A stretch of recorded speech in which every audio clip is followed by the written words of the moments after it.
Hello future nurses, स्वागत है आपका फिर से आपके अपने ही चैनल प्रकाश नर्सिंग एकेडमी में। आज हम लोग डिस्कस करेंगे एंडोक्राइन डिसऑर्डर का पार्ट 2 वीडियो, जो हमारा बचा हुआ टॉपिक था।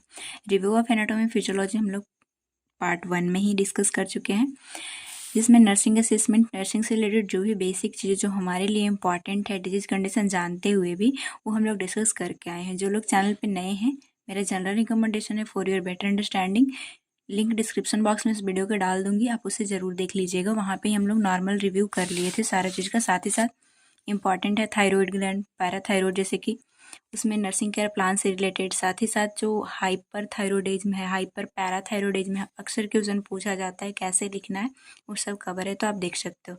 जो लोग नए हो एक बार सब्सक्राइब भी ज़रूर कर लीजिएगा।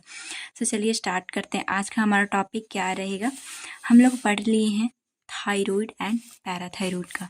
पिट्यूटरी हम लोग आज देखेंगे, साथ ही साथ हम लोग एड्रिनल का देखेंगे, और नेक्स्ट हमारा पैनक्रियाज में जो इंसुलिन से डायबिटिक वाला है, सबसे ज़्यादा ये इंपॉर्टेंट टॉपिक है, सो ये हम लोग लास्ट में देखेंगे। तो चलिए स्टार्ट करते हैं। पहला हम लोग एड्रिनल से। एड्रिनल ग्लैंड के डिसऑर्डर देखने से पहले हम लोग देख लेते हैं एड्रिनल ग्लैंड का थोड़ा सा एनाटॉमी, क्योंकि उसका समझना बहुत इंपॉर्टेंट है। तो एक बार लेते हैं। नॉर्मल सा हमें पता है किडनी के ऊपर हमारा एड्रिनल ग्लैंड रहता है, इसे हम लोग सुप्रारीनल ग्लैंड भी बोलते हैं, क्योंकि ये किडनी के ऊपर रहता है। इसको अगर आप इस तरह से स्ट्रक्चर बनाओगे, इसके 2 पार्ट्स होते हैं। ऊपर वाला पार्ट को हम लोग कॉर्टेक्स बोलते हैं, और जो अंदर का है इंटरनल है, उसे हम लोग मेडुला बोलते हैं। कॉर्टेक्स का भी बेसिकली 3 पार्ट है। फर्स्ट जो ऊपर वाला है उसे हम लोग ग्लोमेरुलोसा बोलते हैं। सेकेंड जो कॉर्टेक्स का लेयर है उसे फैसिकुलाटा बोलते हैं। इसके बाद हमारा थर्ड जो है वो रेटिकुलारिस है। सब में आपको जोना जोड़ देना है, क्योंकि आप एनाटॉमी पढ़ के आए हो और आपको इतना पता होगा। सो ये जानना इम्पॉर्टेंट है। इससे जो है वो मिनरलोकॉर्टिकॉइड रिलीज होता है। इससे आप देखोगे तो हमारा कॉर्टिसोल बेसिकली रिलीज होता है।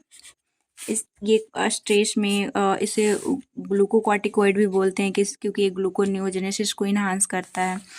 रेटिकुलारिस जो कि जो हमारा एंड्रोजन हार्मोन, सेक्स हार्मोन है, उससे रिलीज करता है, ये सीक्रेट करता है। याद कैसे करना है इस लेयर को, GFR से आप याद रखिएगा, ग्लोमेरुलोसा, F से फैसिकुलाटा और R से रेटिकुलारिस। नॉर्मल देख लिए, मिनरलोकॉर्टिकॉइड में एल्डोस्टेरोन आता है, ग्लूकोकॉर्टिकॉइड में कॉर्टिजोल, और एंड्रोजन है एस्ट्रोजन और टेस्टोस्टेरोन का है। बेसिकली एंड्रोजन ही यहाँ पे आप ध्यान रखना। अब हम लोग नॉर्मल देख लिए। इसके बाद जो मेडुला लेयर है उससे नॉरएपिनेफ्रिन और एपिनेफ्रिन रिलीज होता है।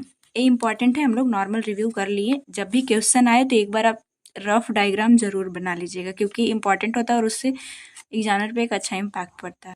सो पहले जो कॉर्टेक्स वाला हमारा 3 लेयर जो हम लोग GFR से देखे, उससे रिलेटेड डिजीज कंडीशन देखेंगे। जब भी कंडीशन मतलब कि जो कॉर्टेक्स वाले पार्ट है उससे जो हार्मोन सिक्रेट हो रहे हैं, अगर वो कम जाए तो उसे हम लोग एडिशन डिजीज बोलेंगे। कैसे याद करना है, जब ज़्यादा होगा तो हम लोग कुशिंग बोलते हैं, और जब कम हो तो एडिशन बोलते हैं। इतना बस एक बार ध्यान में आप रख लेना कि एडिशन बोल रहा है, उसके उल्टा में हमें रखना है कि ऐड, तो आपको लग रहा हो कि चीज़ों को ऐड करना है, बट नहीं, यहाँ पे डिक्रीज होती है। जो एड्रिनल ग्लैंड का कॉर्टेक्स से जो भी हार्मोन रिलीज हो रहा है वो डिक्रीज रहते हैं। ये याद रख लोगे तो कुशिंग अपने आप याद रह जाएगी कि एडिशन में चीज़ें घट रही है, मीन्स कि कुशिंग में बढ़ेगा हार्मोन्स। सो एडिशन डिजीज क्या है, Addison disease primary adrenal insufficiency, के मतलब जो एड्रिनल से रिलीज हो रहा था वो हो नहीं पाएगा, इसमें डिक्रीज रहता है।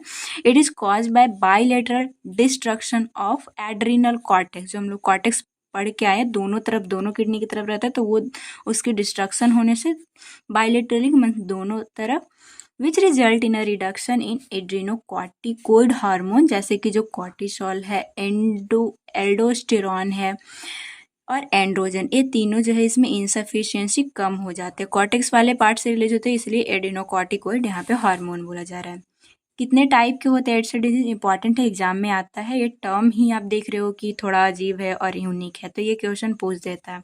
सो प्राइमरी एडिशन डिजीज हम लोग देखें तो इसमें प्राइमरी बोल रहा है। अब प्राइमरी मीन्स कि एडिशन जो एड्रिनल ग्लैंड है उसी में कोई प्रॉब्लम है, उसी से ऑरिजिनेट हुआ है, जिसकी वजह से सिक्रीशन जो है वो कम हो रहा है। देखेंगे हम लोग ईटियोलॉजी क्यों ऐसा होगा। सेकेंडरी आता है जिसमें कि hypo function of pituitary hypothalamus. अब इसके लिए भी थोड़ा सा आप समझ लो। हमें पता है ये हमारा हो गया पिट्यूटरी, पिट्यूटरी से ACTH रिलीज होगा जो कि एड्रिनल पे काम करेगा, एड्रिनल ग्लैंड पे, और ये हार्मोन को रिलीज कर मतलब स्टिमुलेट करवाता है। तो अगर पिट्यूटरी में भी कोई प्रॉब्लम रही तो ये जो जिसके वजह से अगर ये ACTH नहीं आएगा तो रिलीज जो है वो कम होगा, स्टिमुलेट ही कम हो रही है। तो ये हमारा एडसन में डिजीज मतलब जो एड्रिनल ग्लैंड है उसमें प्रॉब्लम नहीं है, जिसकी वजह से इसे सेकेंडरी एडसन डिजीज बोलेंगे। ईटियोलॉजी देखें तो प्राइमरी हम लोग सबसे पहले देखते हैं कि प्राइमरी जैसे जो हम लोग देख रहे थे कि एड्रिनल ग्लैंड में कोई प्रॉब्लम है तो ऑटो इम्यून मीन्स कि अपना ही इम्यून सिस्टम एड्रिनल ग्लैंड पे अटैक कर रहा है कॉर्टेक्स वाले पार्ट में, जिसके वजह से वो रिलीज नहीं कर पा रहा है हार्मोन, तो वो ऑटो इम्यून एंड इनसफिशियंसी कहलाएगा। Tuberculosis account for approximately 20%। आप बहुत कंफ्यूज हो गए। जो ये इसका बैक्टीरिया है माइक्रोबैक्टीरियम ट्यूबरकुलाई, अगर वो स्प्रेड होकर अफेक्ट कर दिया एड्रिनल को तो भी अफेक्ट हो जाता है हमारा एड्रिनल ग्लैंड, जिसकी वजह से जो सिक्रेशन है वो कम जाता है। तो ये 20% केसेस में ट्यूबरकुलोसिस जो है वो रिस्पॉन्सिबल होता है, इसकी वजह से देखने को मिलता है।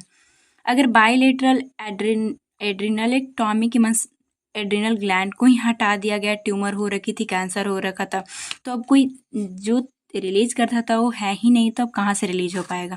नियोप्लाज्म हो रखी है तो भी ये कंडीशन हो सकता है, नॉर्मल ग्रोथ हो रखी है। फैमिली हिस्ट्री अगर ऑटोइम्यून डिसऑर्डर का है तो ज़्यादा चांसेस रहती है कि उनमें उनके बच्चे में भी या फिर फैमिली की वजह से इनमें भी हेरिडेटरी आ जाएगा। सेकेंडरी जो पिट्यूटरी का प्रॉब्लम है तो पिट्यूटरी में ट्यूमर हो, इन्फेक्शन हो, सही से सप्लाई नहीं मिला, हेमरोजिक इन्फेक्शन, नेक्रोसिस की कंडीशन हो, जिसकी वजह से ये ACTH का स्टिमुलेशन दे ही नहीं रहा है, जिसकी वजह से कम है हमारा जो भी एड्रिनल का हमारा हार्मोन, कॉर्टिसोल, एल्डोस्टेरोन, जो भी सेक्स हार्मोन जो होता है, एंड्रोजन, वो सारे कम हैं। तो वो सेकेंडरी कॉजेज है।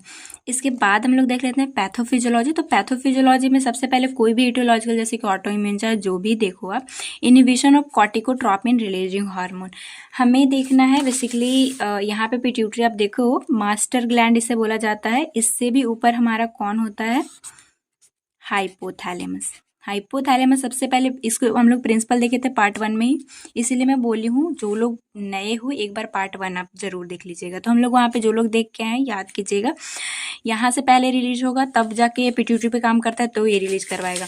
तो आप सोचोगे कि आपने तो सिर्फ पिट्यूटरी तक ही पढ़ाया, तो अगर इसमें भी प्रॉब्लम होगा तो वो सेकेंडरी में ही आ जाता है, टर्शियरी इसमें नहीं लिया जाता। सेकेंडरी अगर हाइपोथैलेमस या फिर इसमें कोई भी प्रॉब्लम हो तो सेकेंडरी कहलाएगा, और एड्रिनल में प्रॉब्लम हो तो प्राइमरी कहलाएगा एडिसन डिजीज।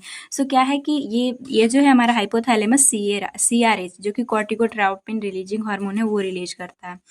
अगर इसमें डिफिशियंसी हुई तो फिर ACTH जो ये बोलता था तो ये रिलीज करता था, ये भी जो है एड्रिनोकॉर्टिकल जो हार्मोन है नहीं रिलीज होगा।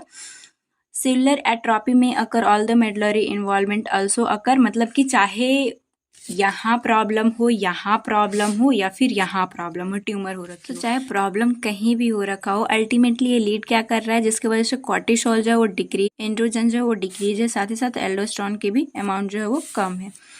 कॉर्टिसोल क्या काम करता है, नॉर्मल आप इसका फंक्शन याद करो, ये ग्लूकोनियोजेनेसिस इन्हांस करवाता है। जब ये स्ट्रेस की कंडीशन हो तो ग्लूकोज हमारे बॉडी को ज़्यादा चाहिए होता है, नॉर्मल मतलब ये ग्लूकोनियोजेनेसिस जो लीवर में चलता है उसे इन्हांस करवाता है, बट ये कम है तो ये प्रोसेस जो है वो कम हो जाएगी, ग्लूकोनियोजेनेसिस नहीं होगा, डिक्रीज हो जाएगा। एंड्रोजन जो कि नॉर्मल हेयर ग्रोथ के लिए इंपॉर्टेंट है गर्ल्स में, एक्जिलरी एंड प्यूबिक एरिया के लिए, अगर ये नहीं है तो वो डिक्रीज देखने को मिलेगा।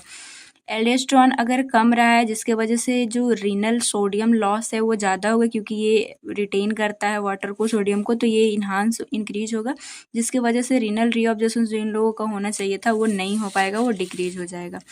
क्लिनिकल मैनिफेस्टेशन देखें तो एनोरेक्सिया, नॉजिया एंड वॉमिटिंग देखने को मिल सकता है, क्योंकि ग्लूकोनियोजेनेसिस ग्लूकोज का यूज नहीं होगा, जिसकी वजह से ये सब कंडीशन आपको भूख के सब ना लगना देखने को मिल सकता है। हाइपोटेंशन हो सकता है, बेसिकली पॉस्चरल मीन्स कि वाटर नहीं है, सोडियम रिटेन नहीं हो रहा है, तो इसके वजह से ये देखने को मिल सकता है।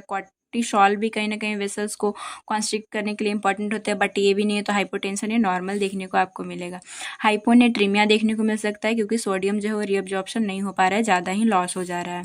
एसिडोसिस का कंडीशन आपको देखने को मिल सकता है। एसिडोसिस आप देखोगे तो एल्डोस्टेरोन जो है वो बेसिकली करता क्या है, सोडियम को रीअब्जॉर्ब करवाता है, इसके रेसिप्रोकल में जो पोटेशियम है उसे होता है बाहर फेंकता है, एक्सक्रीट आउट करवाता है। तो ये एक पोटेशियम हो गया, साथ ही साथ H+ जो है उसको भी ये बॉडी से एल्डोस्टेरोन जो है वो बाहर करता है, बट क्योंकि इसका अमाउंट कम गया है एल्डोस्टेरोन का, तो ना सोडियम आएगी। सो यहाँ पे हो क्या रहा है कि एल्डोस्टेरोन जो है वो सोडियम को रीअब्जॉर्ब करता है, तो पोटेशियम और ये साथ ही साथ जो हाइड्रोजन आयन है ये भी एक्सक्रीट आउट बॉडी से होता है, बट ये नहीं है, तो ये ज़्यादा ही H+ बॉडी में रहेंगे, जिसकी वजह से एसिडोसिस की भी कंडीशन देखने को मिलता है। हाइपर पिगमेंटेशन देखने को मिलता है इस कंडीशन में, जो हमारा एडसन डिजीज है, बेसिकली डार्क कलर ब्रॉन्जी हम लोग जो देखे थे ऐसा स्किन में देखने को मिलता है। बेसिकली इसके बहुत सारे रीजन है, बट एक नॉर्मल सा अगर हम लोग समझने की कोशिश करें तो क्यों अगर प्रॉब्लम रहा हमारा एड्रिनल में, जो कि प्राइमरी देख रहे थे, तो जब भी हमारे बॉडी में ये जो भी कॉर्टेक्स से जो हार्मोन रिलीज होते हैं, इनका काम है नहीं रिलीज हो रहा है, तो बार बार जो हाइपोथैलेमस ये हमारा पिट्यूटरी को स्टिमुलेट करेगा, जिसकी वजह से ACTH जो है वो बॉडी में ज़्यादा रहता है, मतलब ब्लड ये सब में ज़्यादा आएगा। ये ब्लड में ज़्यादा आने से जो स्किन में जो मेलानोसाइट है जो कि मेलाटोनिन रिलीज करता है, ये इंक्रीज होता है, जिसकी वजह से स्किन में हाइपर पिगमेंटेशन देखने को मिलता है इस कंडीशन में।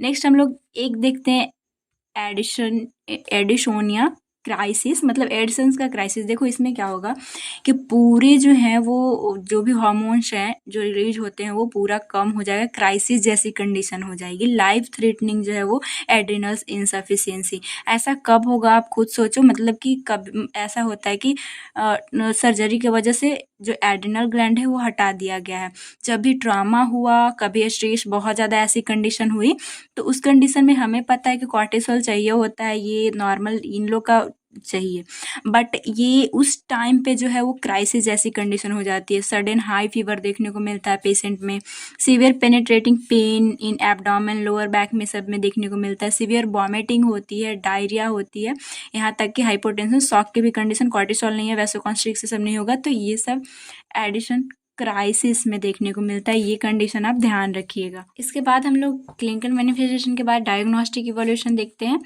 तो रेडियोग्राफ, CT स्कैन, MRI कर सकते हो, ताकि एड्रिनल ग्लैंड या फिर pituitary gland to identify location and size of gland, दस आइडेंटिफाई ट्यूबरकुलोसिस चेंजेस जो भी या फिर हाइपोप्लेजिया सब हो रखी है वो आपको इमेजनरी से पता चल जाएगा। डिक्रीज प्लाज्मा कॉर्टिसोल लेवल, अगर आप ब्लड टेस्ट करते हो तो कॉर्टिसोल का जो लेवल है वो नॉर्मल से डिक्रीज रहेगा। डिक्रीज सोडियम क्योंकि ज़्यादा ही लॉस हो रहा है, तो वो भी सीरम में ब्लड टेस्ट के थ्रू आपको पता चलेगा कि ये भी जो है वो डिक्रीज है। फास्टिंग ब्लड ग्लूकोज लेवल देख सकते हो जो कि डिक्रीज रहेगा, ग्लूकोनियोजेनेसिस प्रोसेस जो डिक्रीज हो रही है। इंक्रीज ब्लड यूरिया नाइट्रोजन, ये जो है वो इंक्रीज आपको ब्लड में देखने को मिलेगी।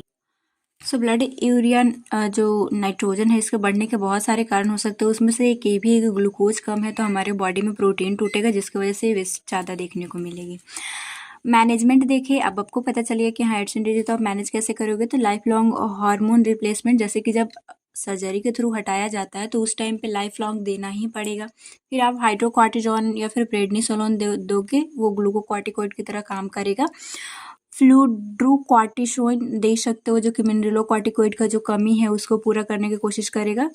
DHEA सप्लीमेंट एक आता है, ये देखो डिहाइड्रो एपिन सॉरी इपीएंडोस्टोन है। ये क्या है कि ये हर एक पेशेंट में एडिसन डिजीज में नहीं दिया जाता है, बेसिकली जिन लोगों का ये प्रिकर्सर होता है, नॉर्मली हमारे एडिसन से ही रिलीज होता है, जो कि सेक्स हार्मोन जो बनता है उसे बनाने में हेल्पफुल होता है। तो लिबिडो ये सब जो लॉस है उन पेशेंट में ये सब देना होता है, नहीं तो सभी एडिसन में नहीं देना होता है इसे।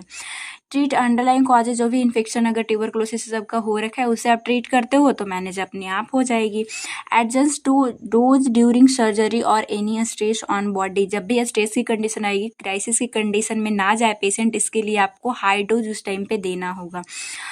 इन क्राइसिस की कंडीशन अगर आ गई है, पेशेंट आपके पास आया है, तो आप क्या दोगे, IV हाइड्रोकॉर्टिसोन देना होगा, बेसिकली वेन के थ्रू 100 mg 100 mg जो है स्टार्टिंग देना होता है, देन जो है वो मेंटेनेंस डोज के लिए 50 से 100 देना होता है एवरी 6 to 8 आवर पे। साथ साथ फ्लूइड भी देना होता है क्योंकि शॉक की कंडीशन बीपी बहुत ज़्यादा कम रहती है, तो बीपी को इन्हांस करवाने के लिए आपका क्या रोल है। तो assess the patient source and sign of infection, ये सब आप देखते रहोगे। Evaluate patient for sign any symptom of hyponatremia, क्योंकि नाइट्रोजन कम रहा, सॉरी सोडियम कम रहा है, तो आप पढ़ के आए हो नर्सिंग फाउंडेशन में, वो सारी जो सिम्टम है वो आपको असेस करना है। Administer IV fluid and vasopressor as order, क्योंकि वैसोप्रेशर से जो बीपी है, कॉर्टिसोल जो वेसल टोन है उसे मेंटेन करके रखता है, कम होने से ये वेसल टोन जो है वो मतलब डिक्रीज हो जाती है। साथ साथ हाइपोटेंशन इस सब की जो कंडीशन देख रहे हो आप, तो वैसोप्रेशर अगर मतलब प्रिस्क्राइब किया जाएगा तो आपको देना है। प्रोवाइड हाई प्रोटीन इस टाइम पे दोगे। लो कार्बोहाइड्रेट आपको देना है क्योंकि ग्लूकोनियोजेनेसिस ऐसे ही नहीं हो रही है, आप और देखे क्या ही करोगे। एंड हाई सोडियम डाइट देना है क्योंकि सोडियम कम हो जा रही है। इसे अगर एग्जाम में आ गया, क्योंकि नाम ही यूनिक है और ज़्यादा कंफ्यूज करने के लिए ऐसे ऐसे क्वेश्चन आ ही जाते हैं और ज़्यादातर स्टूडेंट यहीं पे फंसते हैं। तो नर्सिंग डायग्नोसिस अगर 15 मार्क्स में आया तो आपको केयर प्लान डाल के हेडिंग नर्सिंग डायग्नोसिस बना सकते हो, क्योंकि इसमें फ्लूइड वॉल्यूम जो है वो डिफिशिएट है। तो risk for fluid volume deficit related to increase in sodium and water excretion ज़्यादा हो रहा है, इसकी वजह से ये प्रॉब्लम रिस्क वाला आप नर्सिंग डायग्नोसिस बना सकते हो। सो ये था हमारा एड्स एंड डिजीज। अब हम लोग हाइपर की कंडीशन एड्रिनल में देखते हैं। तो जब भी जैसे हम लोग देखें कि एड्सन में, अब मैं आपको बताइए याद रखने के लिए कि एड मीन्स कि आपको यहाँ पे ध्यान रखना है बस कि उल्टा होता है, मीन्स कि जो भी है वो डिक्रीज हो रही है। कुशिंग सिंड्रोम में आप देखोगे, याद यहाँ पे भी कैसे रखना है, इस कंडीशन में चीज़ें जो है हाई होगी तो यहाँ पे, और आप याद रखने के लिए बेसिकली सबसे ज़्यादा इसमें देखा जाता है कॉर्टिसोल जो है वो इंक्रीज रहता है।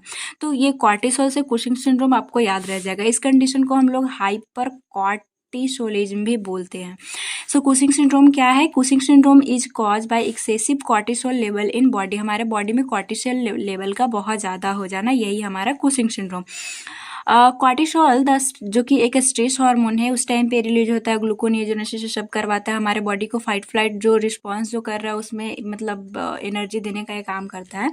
Is produce by adrenal cortex, हम लोग पहले ही देखे कि किससे ये हो रहा था, रिलीज हो रहा था, जो बीच वाले पार्ट है, जो GFR फैसिकुलाटा हम लोग देखे थे, जोना फैसिकुलाटा, उससे रिलीज हो रहा था, जो कि कॉर्टेक्स का पार्ट था, तो उससे रिलीज होता है, रेगुलेट करता है हाइपोथैलेमिक पिट्यूटरी एक्सिस, क्योंकि बेसिकली जो हाइपोथैलेमस और जो पिट्यूटरी का इन्वॉल्वमेंट है वो हम लोग देखे हैं, तो उस तरह से ये जो है वो एक लेवल में रहता है, एक स्ट्रेस हार्मोन है, बस वही आपको बोल रहा है ये।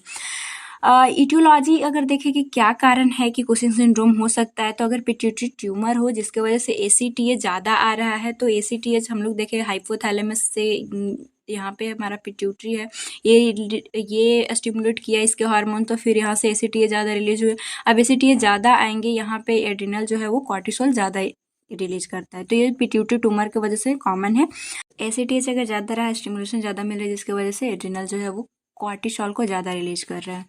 एड्रिनल अगर ट्यूमर हो, खुद एड्रिनल का ही ट्यूमर हो, एडिनोमा या फिर कार्सिनोमा हो, जो कि डायरेक्ट जो है वो ज़्यादा सेल से एबनॉर्मल ग्रोथ हो रखी है, तो कॉर्टिसोल का लेवल ज़्यादा हो सकता है।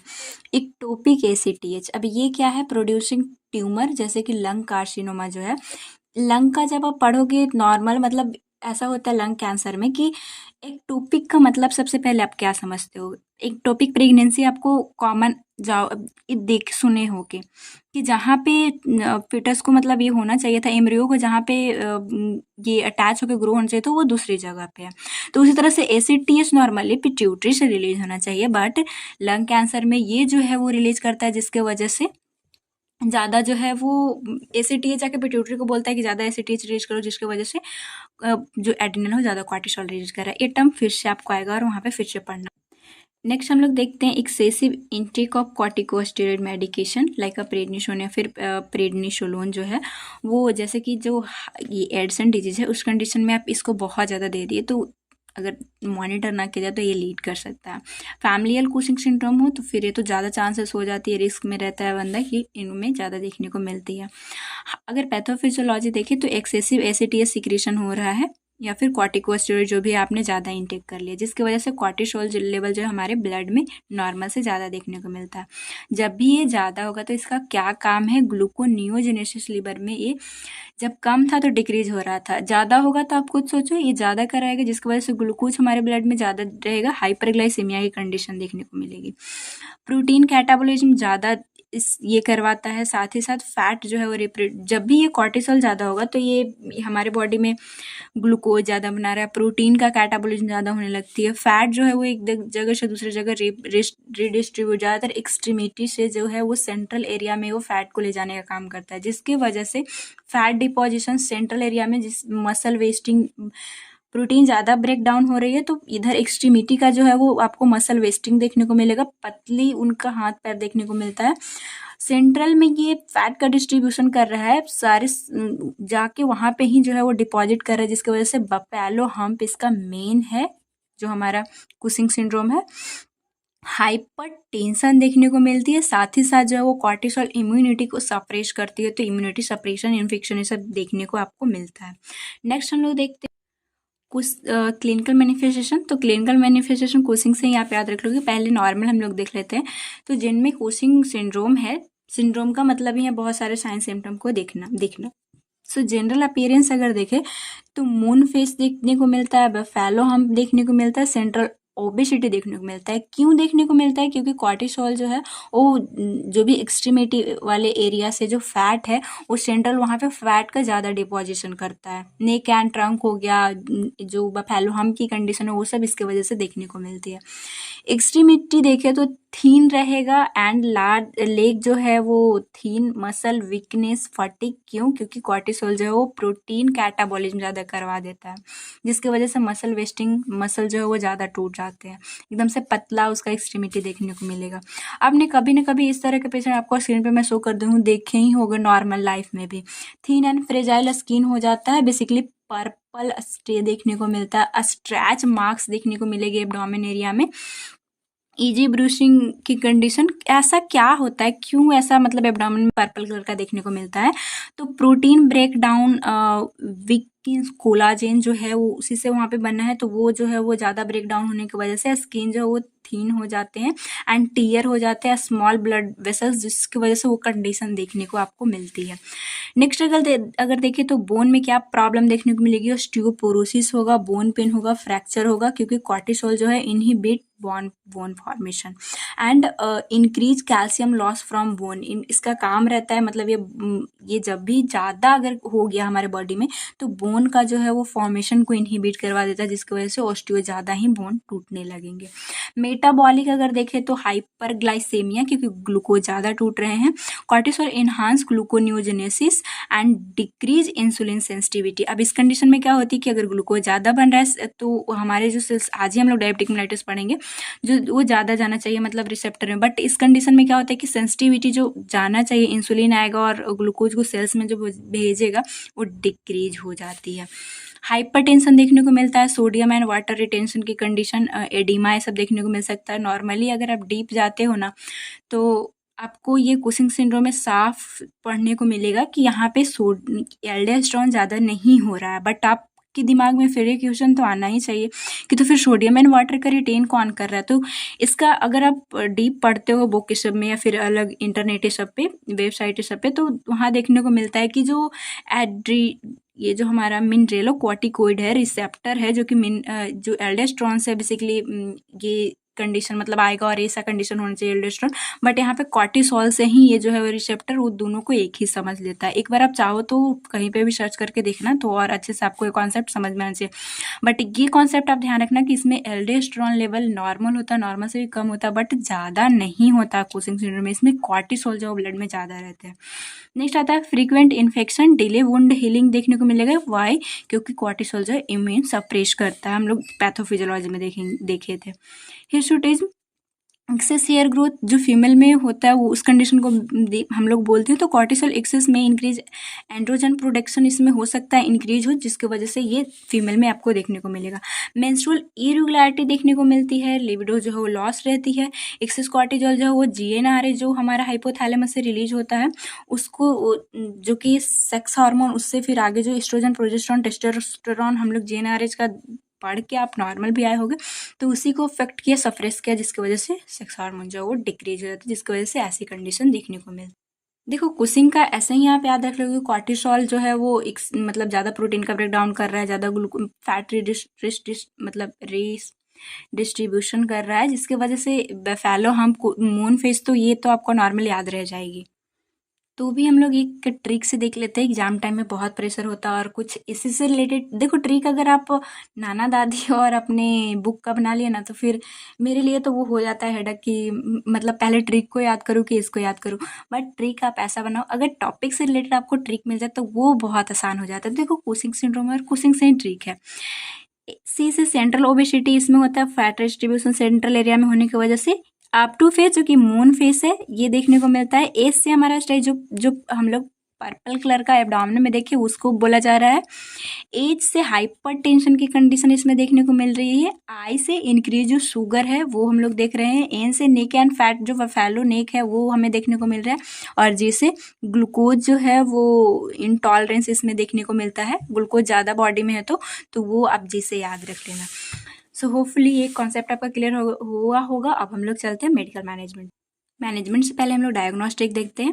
तो हिस्ट्री कलेक्शन और फिजिकल एग्जामिनेशन जो भी दिख रहा है आपके फैमिली में था, या फिर उनका जो साइन सिम्टम देखने को मिलेगा, मून फेस, ये सब जो आप देखोगे, ब्लड टेस्ट करोगे जिसमें कि कॉर्टिसोल लेवल जो है ज़्यादा रहेगा।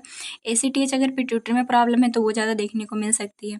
ब्लड ग्लूकोज लेवल ये सब इंक्रीज रहेगा, जो कि ब्लड टेस्ट से आपको पता चल जाएगा। यूरिन टेस्ट करोगे तो 24 आवर यूरिन जो मतलब कलेक्शन करना वो देखना होता है। फ्री कॉर्टिसोल जो है वो ज़्यादा बेसिकली 150 म्यूजी से भी अगर ज़्यादा होती है कंडीशन, ये जो कि जो हमारा कुशिंग सिंड्रोम है उसमें देखने को मिलता है।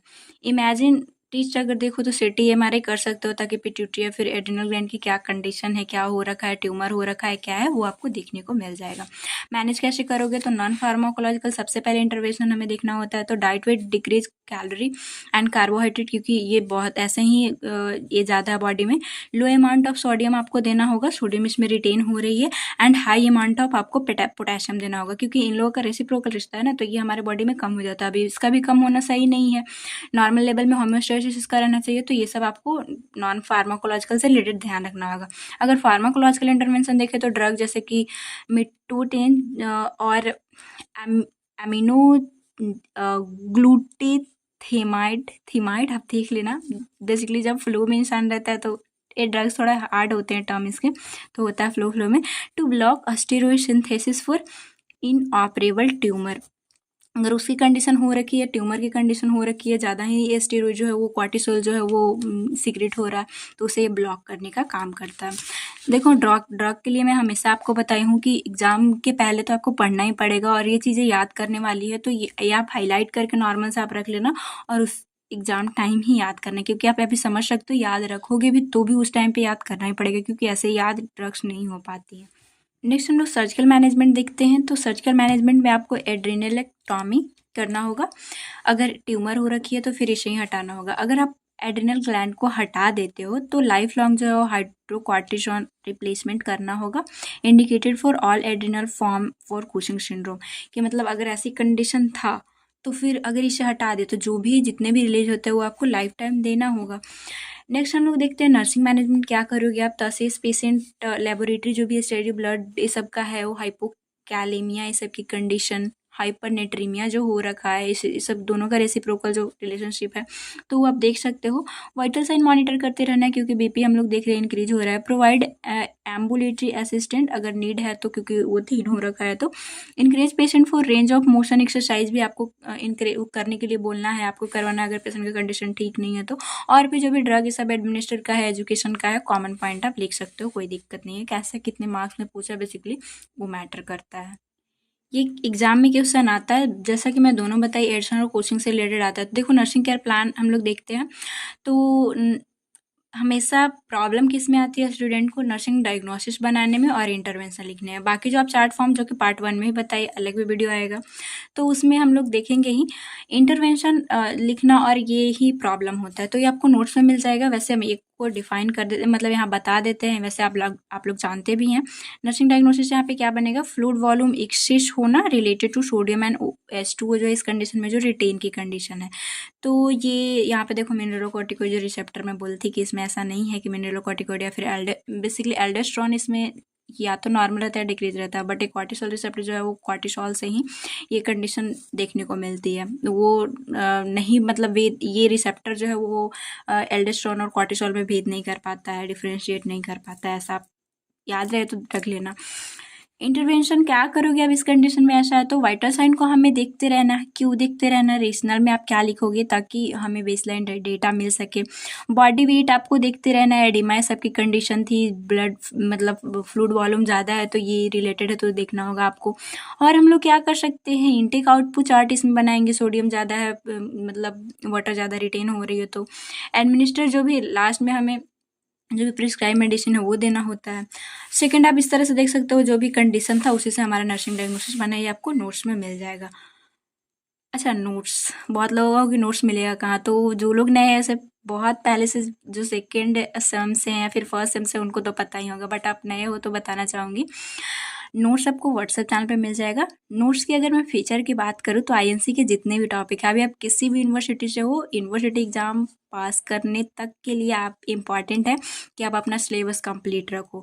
सिलेबस कहीं से आप कंप्लीट कर सकते हो, आप खुद से भी कर सकते हो, आपके पास कोई बुक है तो भी कर सकते हो, नहीं तो इम्पॉर्टेंट है कि आप कोई एक ऐसा सोर्स चुनो। यहाँ प्रकाश नर्सिंग एकेडमी पे भी आपको फ्री ऑफ कॉस्ट लेक्चर दिया जा रहा है, पूरा अकॉर्डिंग टू सिलेबस है। अगर आपको समझ में वीडियो आ रही है अभी तक, आप अगर देखे हो, समझ में आ ही रहा होगा, आप पूरा देख सकते हो। प्लेलिस्ट का लिंक डिस्क्रिप्शन बॉक्स में डाल दूंगी। माइक्रोबायोलॉजी भी पूरा खत्म हो रखा है। इसे खत्म होने के बाद हम लोग इन्फेक्शन कंट्रोल स्टार्ट करेंगे। अब बहुत लोगों को क्या होता है कि पहले से पढ़े नहीं होते, या फिर बीएससी नर्सिंग में असाइनमेंट होती है, बहुत सारे काम होते हैं, एग्जाम टाइम पे ही हमें पढ़ने का टाइम मिलता है, बट उस टाइम पे इतना नहीं होता कि हम नोट्स, जो हम लोग एक एक पॉइंट देख रहे हैं उसका नोट्स बना पाए। हमें रैपिड रिवीजन चाहिए होता है। तो आप कर सकते हो, इन सब का नोट्स आपको व्हाट्सएप चैनल पे मिल जाएगा। उसमें नोट्स जितने भी टॉपिक है सारा चीज़ है, साथ ही साथ इंपॉर्टेंट क्वेश्चन का उसमें लिस्ट है। एग्जाम टाइम पे कुछ चीज़ें बहुत ज़्यादा इंपॉर्टेंट होती है। अब वो लिस्ट आया कहाँ से है, जो भी अलग अलग डिफरेंट यूनिवर्सिटी के जब से सेमेस्टर वाइज क्वेश्चन हुए हैं उसमें से निकाला हुआ क्वेश्चन है कि जो बार बार पूछे जा रहे हैं। जो माइक्रोबायोलॉजी परचेज किए होंगे, आप खुद देखे होंगे, जो आंसर के साथ हमारा जो प्रीवियस ईयर क्वेश्चन मैं आपको प्रोवाइड की हूँ, एक ही क्वेश्चन कितना बार पूछा हुआ है, जो कि हमेशा मैं आपको हाईलाइट भी करवाती हूँ। तो वो कहाँ से करवाती हूँ, ऐसा नहीं अपने मन से करवाती हूँ, जो क्वेश्चन देखने के बाद, रिसर्च करने के बाद, खोजने के बाद ही आपको मैं बताती हूँ। तो वो आपको वहाँ पे मिल जाएगा। 10 साल का, 5 से 10 साल का प्रीवियस ईयर क्वेश्चन भी आपको खुद देखने को मिल जाएगा कि टाइम मैनेज करना हो या फिर उससे कॉन्फिडेंस लेवल बढ़ता है, तो वो आप देख सकते हो। बेसिकली नोट जो है वो पेड है, बहुत सारा उसमें मेहनत लगा है, इन्वेस्टमेंट लगा है, बट अफोर्डेबल है। आप चाहे तो वहाँ से जाके लिंक डिस्क्रिप्शन बॉक्स में नोट्स का भी रहेगा, जिससे आप सीधा नोट्स के पास पहुँचोगे। ऐड टू कार्ट करने के बाद आपको पेमेंट मेथड के बाद तुरंत सॉफ्ट कॉपी के रूप में मिल जाएगी, या फिर व्हाट्सअप नंबर शो भी हो रहा होगा, उससे भी आप जा सकते हो। तो ये सब नॉर्मल फीचर, जिनका एग्ज़ाम पास है वो आप सीधा 2 की स्पीड में सारा वीडियो ख़त्म करो। पूरा जो भी आईएनसी टॉपिक, जो भी चैप्टर है, जो भी यूनिट दिया हुआ सिलेबस है, उसे ख़त्म करना ही होगा आपको। सो नॉर्मल है, आपको बस स्मार्ट वे में पढ़ना है। आपके पास जितना भी कम टाइम हो आप कर सकते हो। नोट्स पर मतलब नोट्स आप रखो अपने साथ में, बना सकते हो तो बनाओ, वो भी बहुत अच्छी बात है। और सीधा अपने सिलेबस को बस ज़रूर ख़त्म करना। खुद से पढ़ो, कहीं से भी पढ़ो, लेकिन इम्पॉर्टेंट है, क्योंकि अल्टीमेटली आई वांट कि मतलब आपका रिजल्ट बहुत अच्छा हो। भगवान करे आप सब लोग बहुत अच्छे नंबर से पास करें, लेकिन भगवान भी उन्हीं का साथ देते हैं जो अपना मतलब हेल्प करते हैं। भगवान, आपने सुना होगा कि भगवान भी उसी का हेल्प करते हैं जो अपना हेल्प करते हैं। तो उसके लिए पहले आपको खुद पढ़ना होगा। पढ़ने के लिए स्मार्ट वे में पढ़ना है, एनर्जी अपना बचाना है। देखो कोई रिसोर्सेज ढूंढो और पढ़ो चुपचाप। नेक्स्ट डिजीज कंडीशन हम लोग देखते हैं। देखो, ये बीएससी नर्सिंग थर्ड सेम का एडल्ट हेल्थ नर्सिंग का सिलेबस आईएनसी वाला, चाहे आप किसी भी यूनिवर्सिटी से हो, सबके लिए ये इंपॉर्टेंट है। इसी से क्वेश्चन आते हैं। हम लोग ये थायराइड का जितने भी डिसऑर्डर है, पैराथायराइड देख लिए, एड्रिनल डिस्कस कर रहे हैं। इसमें सारी का सिलेबस तो बहुत छोटा है, बट इसमें हाइपर, हाइपो, ट्यूमर एक एक का सबका पढ़ना है। अब हम लोग एड्रिनल का, हमारा ये दोनों तो कंप्लीट हो गया, एक हाइपर था एक हाइपो था। अब हम लोग ट्यूमर की कंडीशन देखते हैं एड्रिनल ग्लैंड का।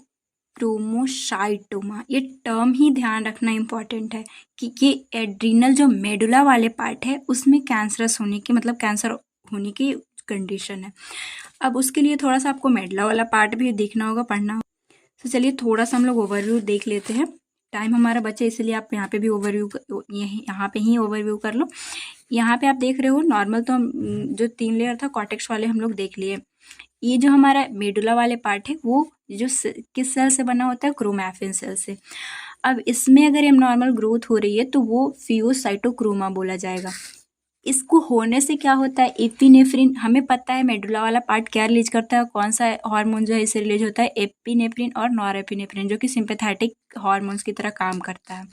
सिंपैथेटिक अब ये क्योंकि नॉर्मल से अब मेडुला का कैंसर है, ज़्यादा सेल ग्रोथ हो रखी है, तो ये सब का लेवल इंक्रीज होता है, जिसकी वजह से ये सारे सिम्टम, हाइपरटेंशन जो कि मोस्ट कॉमन है, कैटाकोलामाइन किसको बोलते हैं हम लोग, इसी एपिनेफ्रिन और नॉरएपिनेफ्रिन को ही बोलते हैं। तो इसका इंक्रीज होने से बहुत सारे सिम्टम देखने को मिलेंगे, बस हम लोग वही पर डेफिनेशन देखें फियोक्रोमोसाइटोमा का। तो pheochromocytoma is a tumour of a special cell. कौन सा सेल, जो क्रोमैफिन सेल है जो कि एड्रिनल मेडुला बनाने का काम करता है, उसका cancer most often found in the middle of the adrenal gland.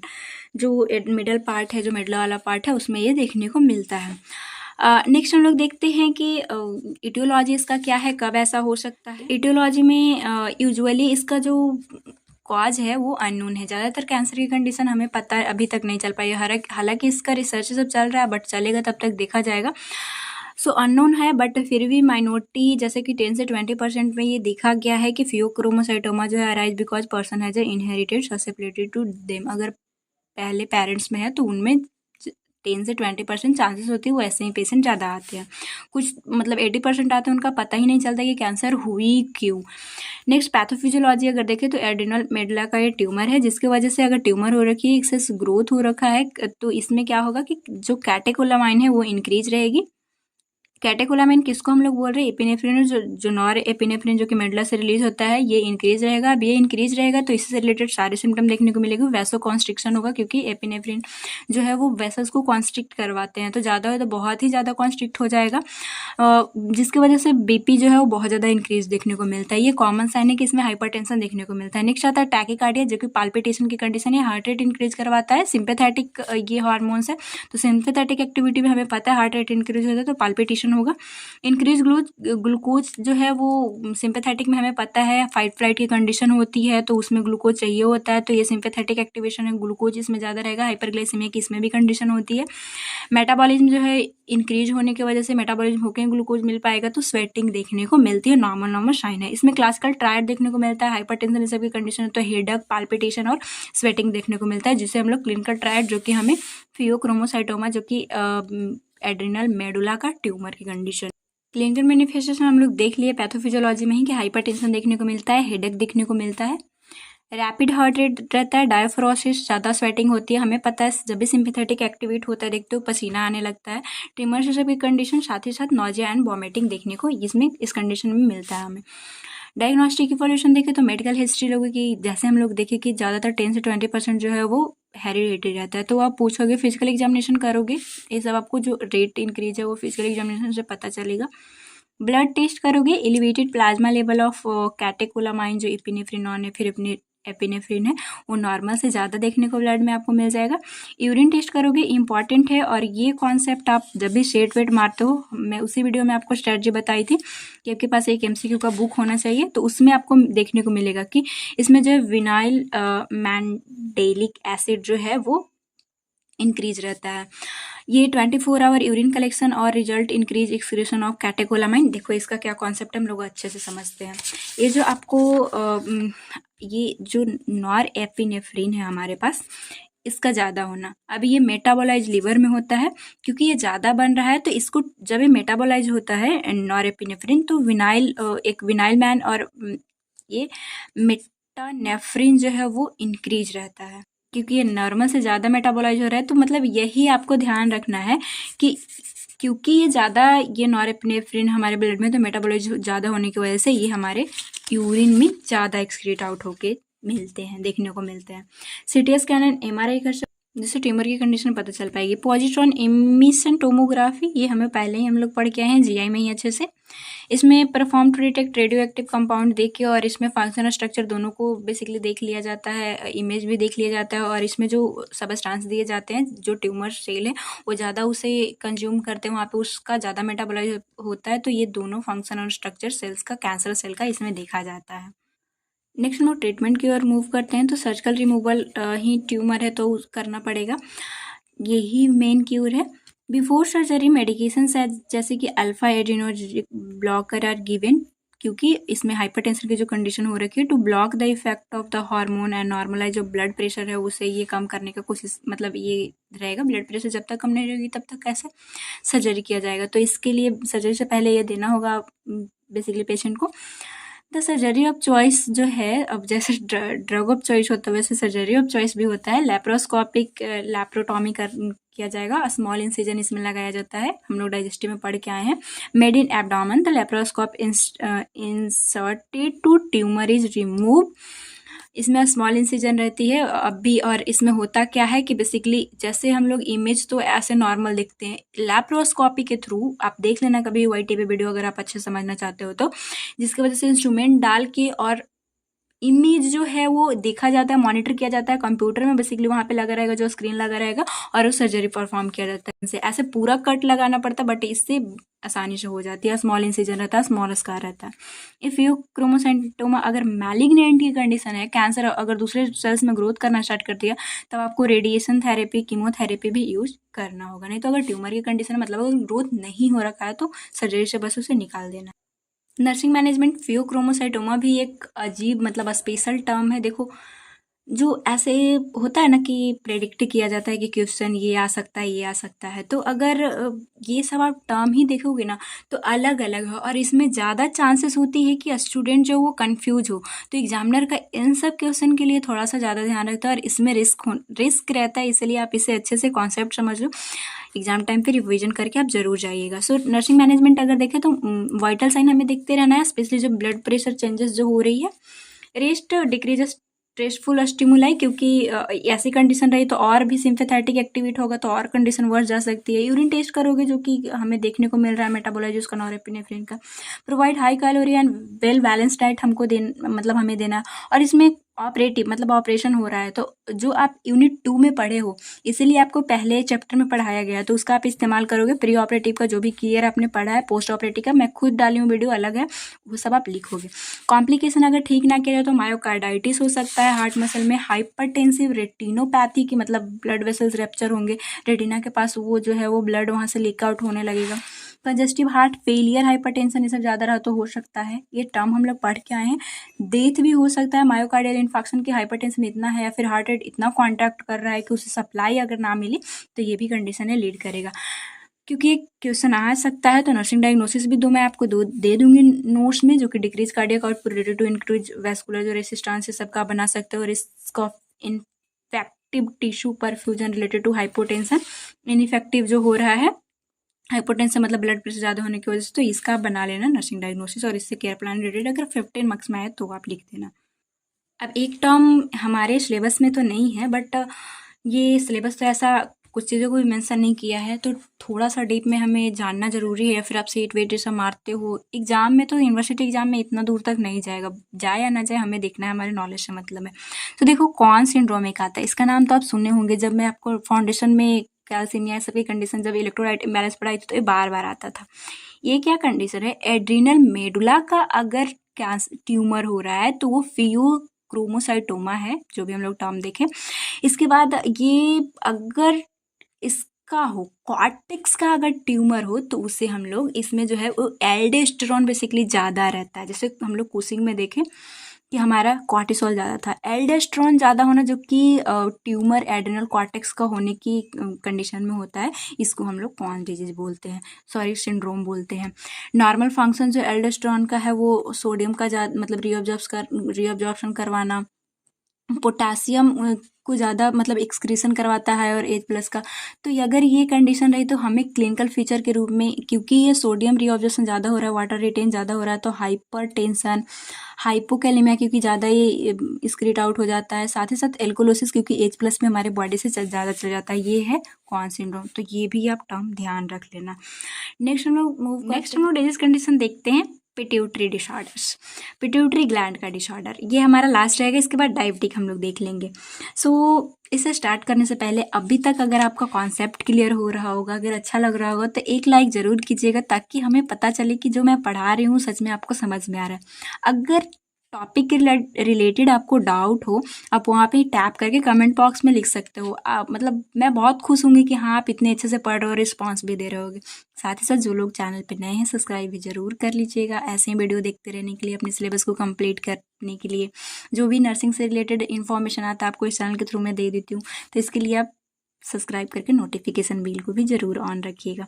और आप अपने दोस्तों में बिल्कुल भी शेयर नहीं करते हो, प्लीज़ अपने दोस्तों में भी शेयर कीजिएगा ताकि एटलीस्ट उनको, आपको करना क्या है, हेल्प कीजिए। जैसे मैं आपको हेल्प भी तो कर रही हूँ, तो आप उनको भी बताइए कि हाँ अगर आपको लग रहा है कि कंटेंट यहाँ पे सही में दम है, अच्छा है यूनिवर्सिटी के लिए या फिर आगे के लिए, तो आप अपने दोस्तों में भी मतलब अपने व्हाट्सएप ग्रुप जो है उसमें एक बार शेयर इस चैनल को ज़रूर कर दीजिएगा। चलिए स्टार्ट करते हैं। तो डायबिटिक इंसिपिडस हम लोग देखते हैं। पिट्यूटरी से रिलेटेड पहले हम लोग थोड़ा सा इसका ओवरव्यू देखते हैं ताकि हमें चीज़ें अच्छे से समझ में आए। तो ये हमारा पिट्यूटरी ग्लैंड हो गया। हमें पता है एंटेरियर पिट्यूटरी और पोजिटेरियर पिट्यूटरी। एंटेरियर पिट्यूटरी से जो भी ग्रोथ हार्मोन हो गया, ACTH हो गया, जो कि अभी तक हम लोग पढ़ के आए हैं और पार्ट 1 में ही देखे थे कि या तो ये ग्रोथ है मेटाबॉलिज्म सब में हेल्पफुल होता है, साथ ही साथ जो और भी जो FSH LH जो है वो अदर जो ग्लैंड है उससे ये स्टिमुलेट करवाता है, उसका मास्टर है ये। जो पोजिटेरियर पिट्यूटरी है, बेसिकली दो ही हमारे लिए ज़्यादा इंपॉर्टेंट है। आप एनाटॉमी में और भी डीप पढ़े होंगे, लेकिन यहाँ पे हमें जो देखना है वो देख लेते हैं। ये जो है वो वैसोप्रेशन या फिर ADH जो है वो रिलीज करता है, साथ ही साथ ऑक्सीटोसिन। एक बात और ध्यान रखना, या फिर आप नॉर्मल एनाटॉमी में अगर पढ़ के आए हो तो ठीक है, नहीं तो कोई बात नहीं। हमारा ये जो जैसे ये जो है वो खुद ये ग्लैंड एंटेरियर जो है पिट्यूटरी बनाता है, बट ये सीधा यहाँ से नहीं बनता।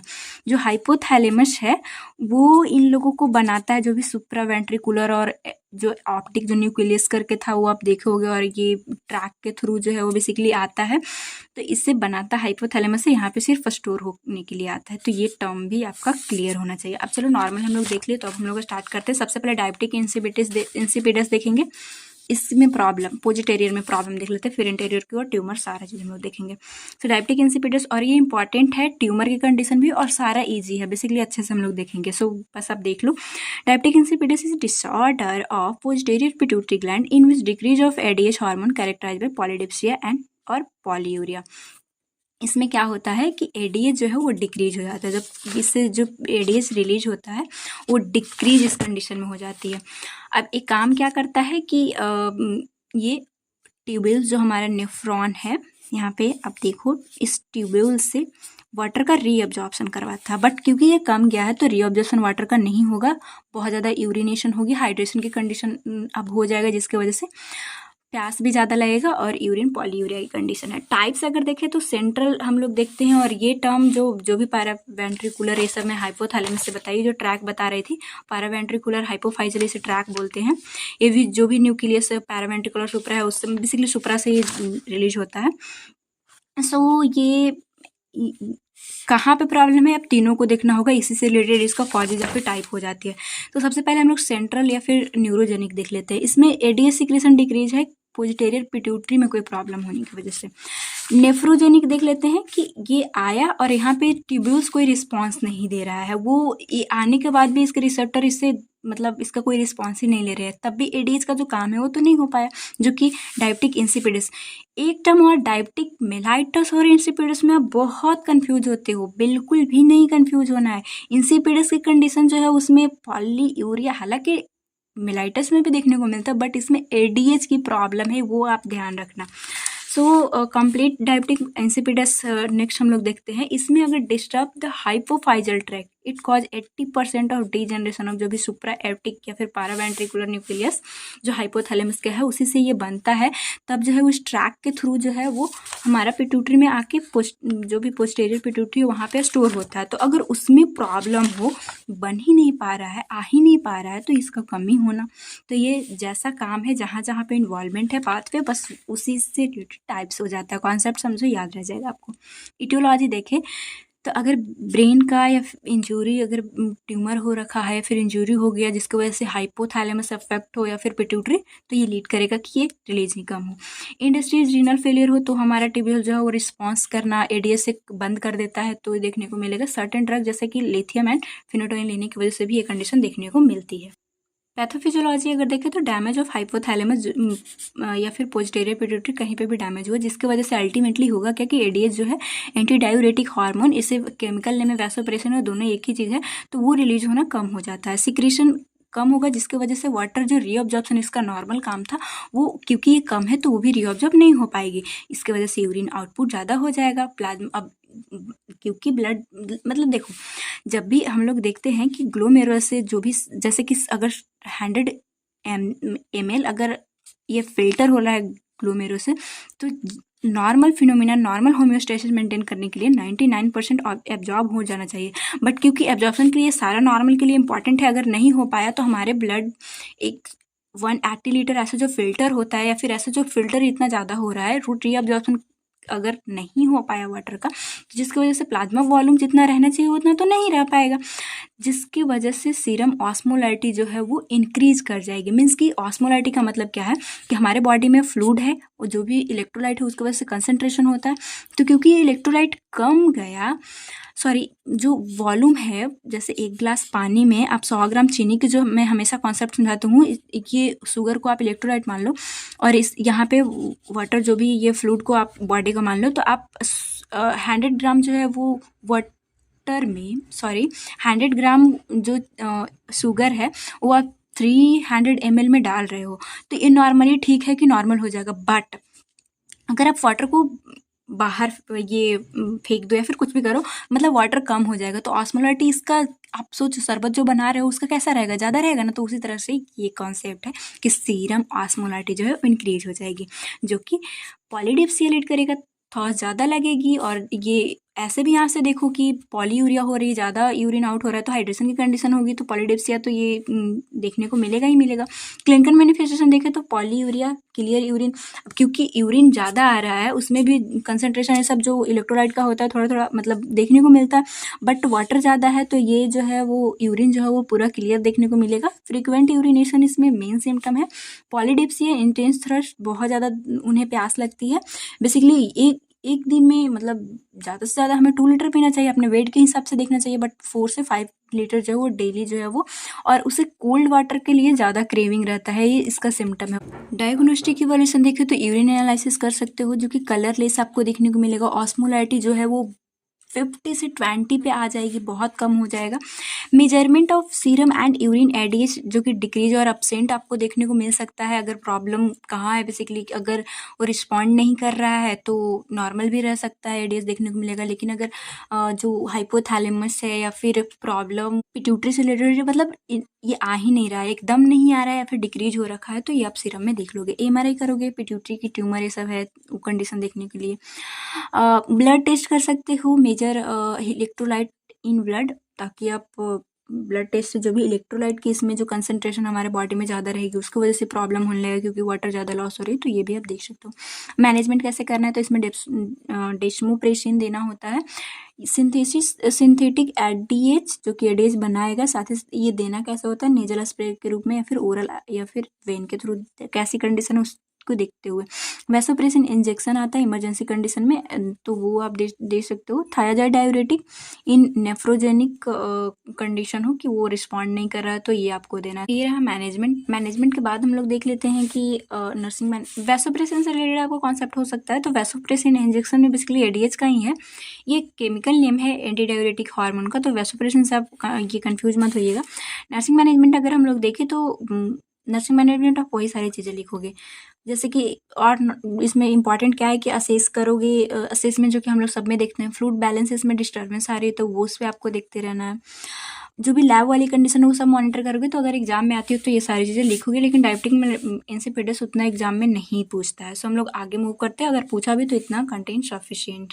वैसे ये इससे क्वेश्चन नहीं आते हैं, बट टर्म एटलीस्ट, क्योंकि हम लोग एडल्ट हेल्थ नर्सिंग, हमें ये ना हो कि हम लोग को कोई बोले कि सिड आप आगे आपको टर्म मिली तो आप एडल्ट हेल्थ नर्सिंग में पढ़ के आए हो, तो पढ़े क्या कि आपको पता ही नहीं। तो जानने के लिए ये भी हम लोग देख लेते हैं। ये SIADS syndrome of inappropriate ADS secretion को हम लोग बोलते हैं। ये क्या है, इस कंडीशन में जो पोस्टीरियर पिट्यूटरी है वो बहुत ज़्यादा जो है एडीएस रिलीज करता है, उसी को हम लोग वैसोप्रेसिन केमिकल नेम बोलते हैं। तो इसका ज़्यादा सिक्रेशन हो, जो कि ये सिड की कंडीशन आएगा।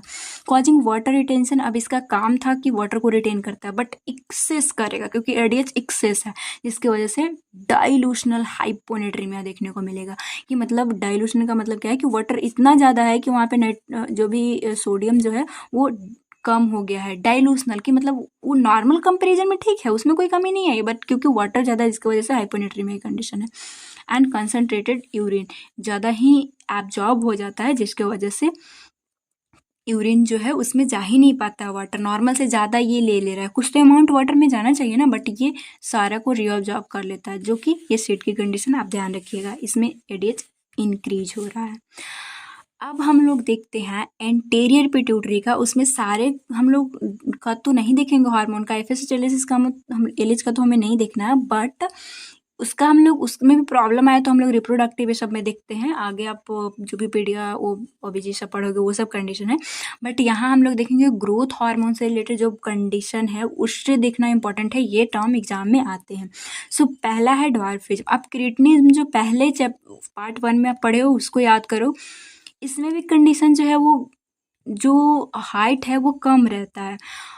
क्रिटिनिज्म जो है उसमें भी हाइट कम रहता है, बट इन दोनों में डिफरेंस क्या है, उसमें मेंटल रिटार्डेशन देखने को मिलेगा, इसमें पेशेंट में मेंटल रिटार्डेशन नहीं होती है बट ग्रोथ कम होता है। सो होता क्यों है, ग्रोथ हार्मोन को कम होने की वजह से। ये किस में, बच्चे में ड्वार्फिज्म की कंडीशन है। सो ये क्या है, dwarfism is a condition of short stature due to deficiency of growth hormone before when epiphyseal growth plate are still open. इस कंडीशन में हमें पता है कि प्यूबर्टी तक हमारा जो ये बोन हो गया, मुझे डायग्राम बनाना नहीं आता बट आपको आना चाहिए, एग्जाम में आप अच्छे से बना के आओगे।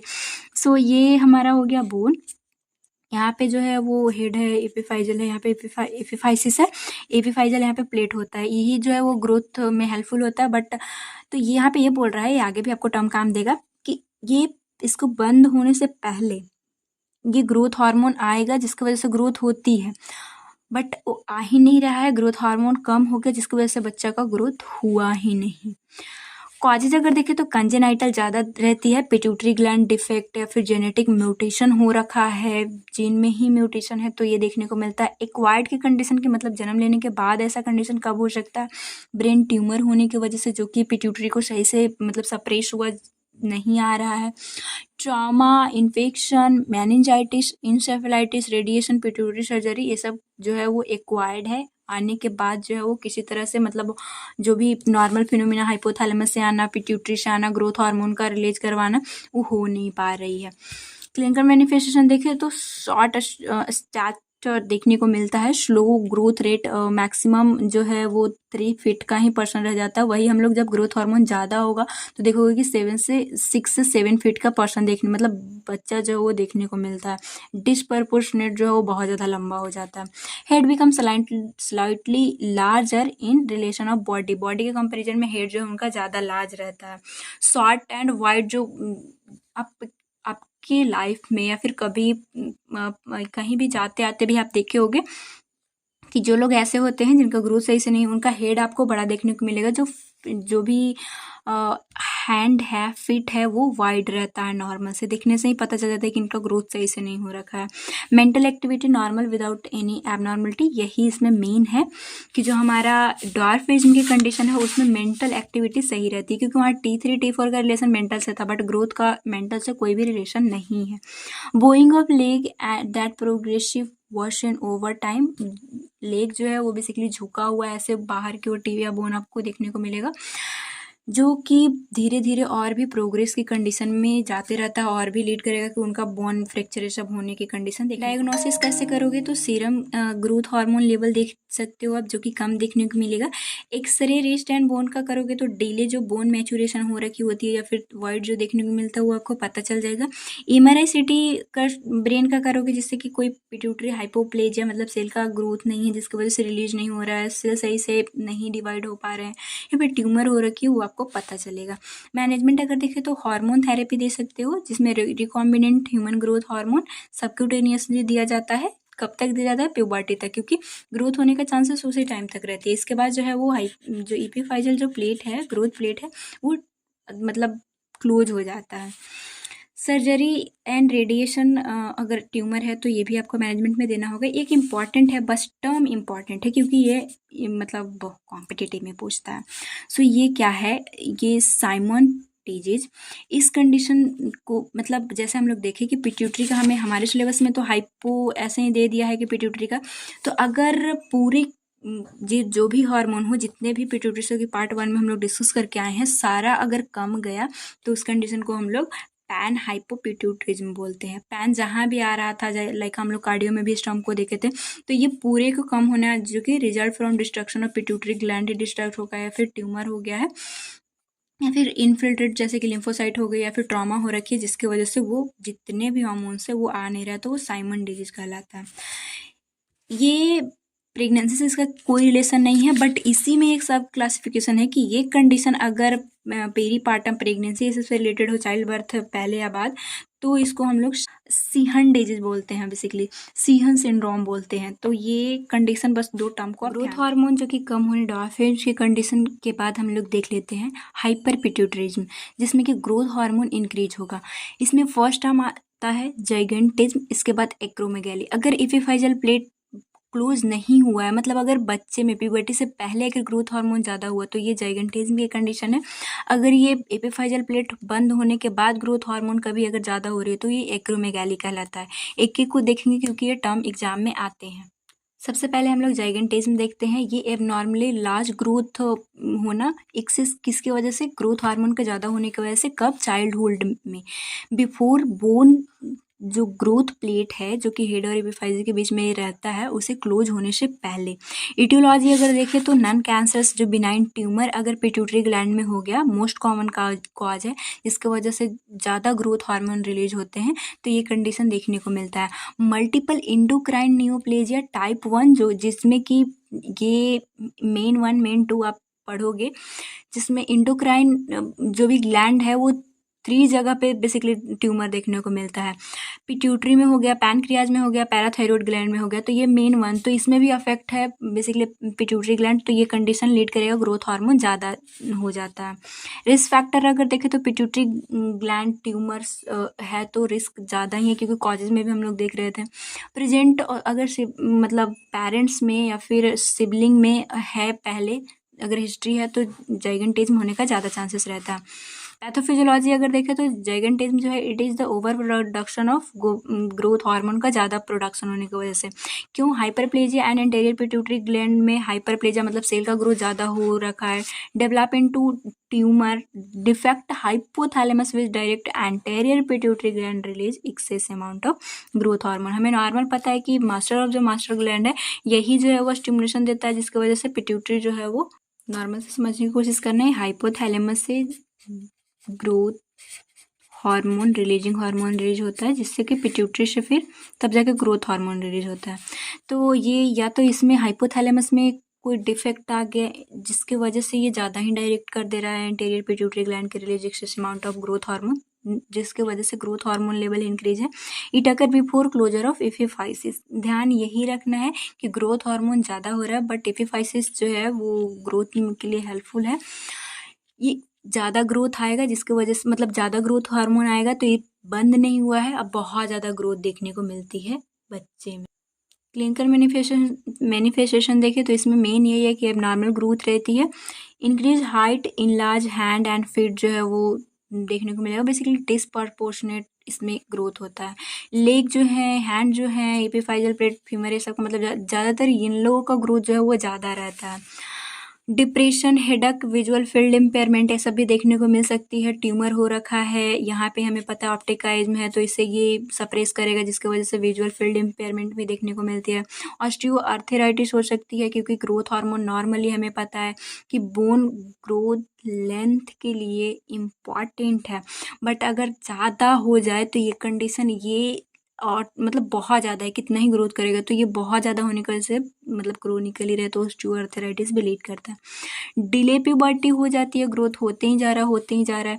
इरेगुलर मेंस्ट्रुअल पीरियड टेंस में देखने को मिलता है। बेसिकली ये जो भी नॉर्मल मेंस्ट्रुएशन है उसको रेगुलेट करने के लिए हेल्पफुल है, बट अगर ये नॉर्मल से ज़्यादा हो, ज़रूरत से ज़्यादा हो, तो ये मेंस्ट्रुअल पीरियड को भी अफेक्ट करता है। डायग्नोस्टिक इवोल्यूशन देखें तो CT and MRI perform to determine size and location of tumour. Tumour की कंडीशन ज़्यादा है तो इसी की वजह से ये ज़्यादा एबनॉर्मल ग्रोथ हो रखी है, ज़्यादा ग्रोथ हार्मोन रिलीज हो रहा है, तो ये सबसे पहले आपको करना होगा पता करने के लिए ओरल ग्लूकोज टॉलरेंस टेस्ट। मज़ा यहीं पे आता है और कन्फ्यूज आप यहीं पे होगे। It is use to confirm diagnosis of gigantism. ये कहाँ से आ गया देखो, वैसे ही समझाती हूँ। अगर आप ग्रोथ हार्मोन का फंक्शन पढ़ोगे तो ग्रोथ हार्मोन जो है वो प्रोटीन का जो टूटना है वो ज़्यादा कर देता है, फैट का रिडिस्ट्रीब्यूशन ज़्यादा करेगा, फैट ज़्यादा टूटता है, और जब भी फैट ज़्यादा टूटता है तो इसमें बीटा ऑक्सीडेशन, मैं खुद आपको बायोकेमिस्ट्री में पढ़ा के आई हूँ, एसिटाइल को एंजाइम जो है वो बनता है फैट के ज़्यादा टूटने की वजह से। अब ये एसिटाइल को एंजाइम जो है वो नॉर्मल जो ग्लाइकोलाइसिस पाथवे है उसको ये रोकता है, इनहिबिट करता है, जिसकी वजह से इस कंडीशन में ग्लूकोज ज़्यादा हो जाती है। तो इसे कंफर्म करने के लिए वही हम लोग ग्लूकोज टॉलरेंस कैसा है वो इसमें इन्वॉल्व हो जाती है। ब्लड टेस्ट आप कर सकते हो जिसमें कि लेवल ऑफ ग्रोथ हार्मोन देखोगे, इंसुलिन लाइक ग्रोथ फैक्टर जो कि इसकी वजह से लीवर से रिलीज होता है, ये बोन सब के ग्रोथ मतलब ये हेल्पफुल रहता है। तो क्योंकि ग्रोथ हार्मोन ज़्यादा है तो ये भी ज़्यादा देखने को आपको मिल सकती है। It hormone produce by liver, वही लिखा हुआ है कि ग्रोथ हार्मोन जो है इसे रिलीज करवाता है। X-ray of skull of jaw to detect bone thickness, हमें पता है कि ये ग्रोथ हार्मोन का एक ये भी काम है, ग्रोथ मतलब ग्रोथ ऐसे नॉर्मल जो है हमारा फीमर सबका होगा एपिफाइजल जिसमें होती है उसका ग्रोथ करवाएगा, साथ ही साथ जो बड़े बोन होते हैं लाइक स्कल का या फिर जॉ का, उसको लाइफ टाइम देखते हुए वो बड़ा होते जाता है, तो वो थिकनेस उसको बनाने में हेल्पफुल होता है। बट अगर ज़्यादा आ गया तो थिकनेस, आप एक्रोमेगाली में देखोगे कि बेसिकली सिम्टम ही वही देखने को मिलती है कि वो ज़्यादा थिक रहता है। मेडिकल मैनेजमेंट अगर देखें तो ग्रोथ हार्मोन एंटागोनिस्ट जो कि pegvisomant which block effect of growth hormone, ये इसके लिए हेल्पफुल होगा। सोमैटोस्टैटिन एनालॉग दे सकते हो, इसको हम लोग यूनिवर्सल इनहिबिटर बोलते हैं, such as octreotide help to reduce growth hormone release. ये बेसिकली इसको यूनिवर्सल हम लोग आगे भी देखेंगे जब ट्यूमर देख पढ़ेंगे तो ये इससे इनहिबिशन जो हो, ग्रोथ हार्मोन जो ज़्यादा आ रहा है वो इनहिबिट होगा। ट्यूमर की कंडीशन तो रेडिएशन थेरेपी देना पड़ेगा। सर्जिकल मैनेजमेंट, अब क्योंकि ट्यूमर है तो उसे हटाना पड़ेगा to remove the size of tumour, lower growth hormone level, also reduce pressure of optic nerve, क्योंकि जो हम लोग यहाँ देख रहे हैं कि ऑप्टिक विजुअल फील्ड भी इम्पेयरमेंट हो रहा है, वहाँ पे ऑप्टिक आइज में होता है, तो ये सब ट्यूमर अगर ज़्यादा ग्रोथ हो रखी है वो सप्रेस करके रखा है तो इसे आपको सर्जरी के थ्रू हटाना होगा। एक है एक्रोमेगाली की condition. Acromegaly is rare hormonal disease, excessive bone and soft tissue growth due to elevated level of growth hormone, इसमें भी ग्रोथ हार्मोन ज़्यादा होता है। मिडल एज ऑफ एडल्ट, जब एपिफाइजल क्लोज हो जाएगा तब। तो इस कंडीशन में क्या होगा कि हाइट तो नहीं ज़्यादा बढ़ेगी क्योंकि वो तो क्लोज हो रखा है, बट होगा क्या कि जो भी थिकनेस बोन ये सब का है, जो जॉ ये सब का, वो ज़्यादा रहती है। इटियोलॉजी पहले देख लेते हैं फिर सिम्टम देखेंगे। तो इटियोलॉजी अगर देखें तो नॉन कैंसरस लाइक अ बिनाइन या फिर ट्यूमर पिट्यूटरी का हो रखा हो, तो कंडीशन तो वही है कि ज़्यादा एबनॉर्मल ग्रोथ है, ज़्यादा ग्रोथ हार्मोन रिलीज कर रहा है। हेरिडिटरी भी चांसेस रहती है कि अगर फैमिली में हो तो उनमें ज़्यादा देखने को मिलता है। लंग कैंसर इसके बारे में पहले भी देखिए कि एक्टोपिक हार्मोन सिक्रीशन होता है, ग्रोथ हार्मोन रिलीजिंग हार्मोन, जिसकी वजह से ये जो है वो पिट्यूटरी ज़्यादा, उसे लगता है कि मतलब हाइपोथैलेमस हमें दे रहा है। लंग का कैंसर होता है मतलब ये इससे रिलेटेड ये अफेक्ट करता है। एड्रिनल से भी हम लोग देखे थे, तो जिसकी वजह से एड्रिनल का भी जब था कि बेसिकली कुशिंग में हम लोग देखे थे कि ये ज़्यादा आता है, जिसकी वजह से पिट्यूटरी का जो भी है वो सिक्रेशन बढ़ जाता है। उसे लगता है कि हमें हाइपोथैलेमस से स्टिमुलेट मतलब बोल रहा है सिक्रेट करने के लिए। नेक्स्ट आता है एड्रिनल ट्यूमर में भी जो है वो कंडीशन देखने को मिलती है। तो एड्रिनल ट्यूमर अगर आप देखोगे, बुक के समय पढ़ोगे, वेबसाइट सब पे पढ़ोगे, तो आपको पता चलेगा कि जो ये जो ट्यूमर है, इसमें जो ट्यूमर हो रखी है वो यही ग्रोथ हार्मोन रिलीज कर दे रहा है, फिर ग्रोथ हार्मोन रिलीजिंग हार्मोन, जिसकी वजह से ज़्यादा स्टिमुलेशन हो रही है, ग्रोथ हार्मोन ज़्यादा बढ़ रहा है, जो कि एक्रोमेगाली मतलब एडल्ट एज में सब देखने को मिलती है। क्लिनिकल मैनिफेस्टेशन देखें तो इसमें हैंड और फीट जो है वो इनलार्ज देखने को मिलेगी, क्योंकि नॉर्मल तो वो तो बढ़ेगा नहीं, हाइट तो बढ़ेगी नहीं। Husky voice due to enlarge vocal cord enlarge होने की वजह से, क्योंकि ये बोन सेल्स के ग्रोथ के लिए जो है वो ग्रोथ हार्मोन हेल्पफुल रहता है। अगर ज़्यादा हो रहा है तो ज़्यादा ग्रोथ होगी। जॉइंट पेन ये सब हो सकता है वहाँ पे ज़्यादा जा रही है तो। एक्सेसिव स्वेटिंग देखने को मिलती है। साथ ही साथ इम्पॉर्टेंट है कि इसमें स्कल और जो भी जॉ है, जॉ अगर लार्ज हुआ तो उसे हम लोग प्रोगैन्थिज्म बोलते हैं, जो कि इम्पॉर्टेंट है। इसमें क्यों हम लोग देखें कि जो ग्रोथ हार्मोन है उस थिकनेस के लिए, इन सब बोन के लिए इम्पॉर्टेंट है, तो ये कंडीशन देखने को मिलता है। टंग जो है वो लार्ज हो जाती है, ज़्यादा ही सेल्स जो है ग्रोथ हो रहे हैं। नेक्स्ट आता है हेडेक देखने को मिलेगा। साथ ही साथ वुमेन इरेगुलर मेंस्ट्रुअल साइकिल उनका अफेक्ट होता है। मेन में इम्पोर्टेंसी जैसी कंडीशन देखने को मिलता है। डायग्नोस्टिक इवोल्यूशन देखें तो high growth hormone level IG2 इसमें बेसिकली एलिवेटेड आपको देखने को मिलेगा। ये IG2 है क्या? ग्रोथ हार्मोन बेसिकली यहाँ पे IGF2 है।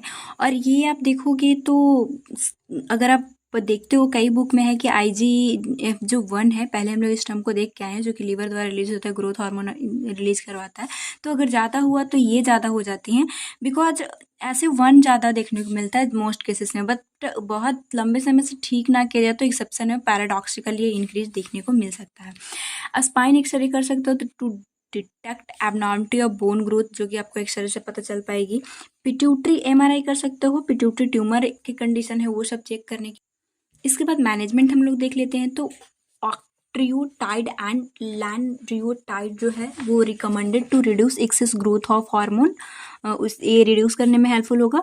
इसके बाद कैब्रोगोलिन, ताकि जो भी ये जो है help to reduce hormonal level, जो ज़्यादा हो रखा है ये भी नॉर्मल लेवल में आने लाता है, हेल्पफुल रहता है। ब्रोंकोक्रिप्टिन जो कि पार्लोडेल है, इसमें it may be given before surgery to shrink tumour अगर हो रखी है जिसकी वजह से ग्रोथ हार्मोन ज़्यादा हो रहा है तो ये हेल्पफुल रहेगा उसको श्रिंक करने में। रेडिएशन थेरेपी दे सकते हो, जो कि अगर सर्जरी इसमें करना इंपॉर्टेंट हो जाता है, तो सर्जरी के बाद अगर बचे तो रेडिएशन थेरेपी उसे बचा हुआ सेल को श्रिंक करने के लिए, हटाने के लिए, डिस्ट्रॉय करने के लिए। सर्जिकल यहाँ पे हार्मोन नहीं होगा, मैनेजमेंट होगा। समटाइम मैं भी इंसान हूँ तो गलती होती है। सो इसमें ध्यान रखना ये टर्म को इंडोस्कोपिक ट्रांसनेजल ट्रांसस्फिनोइडल या फिर नोइडेक्टॉमी बोला जाता है। ये क्या टर्म है? जो पिट्यूटरी में ट्यूमर हो रखा है उससे हटाने की प्रोसेस को हम लोग ये नाम मतलब दिया गया है, इंडोस्कोपिक ट्रांसनेजल ट्रांसस्फिनोइडल।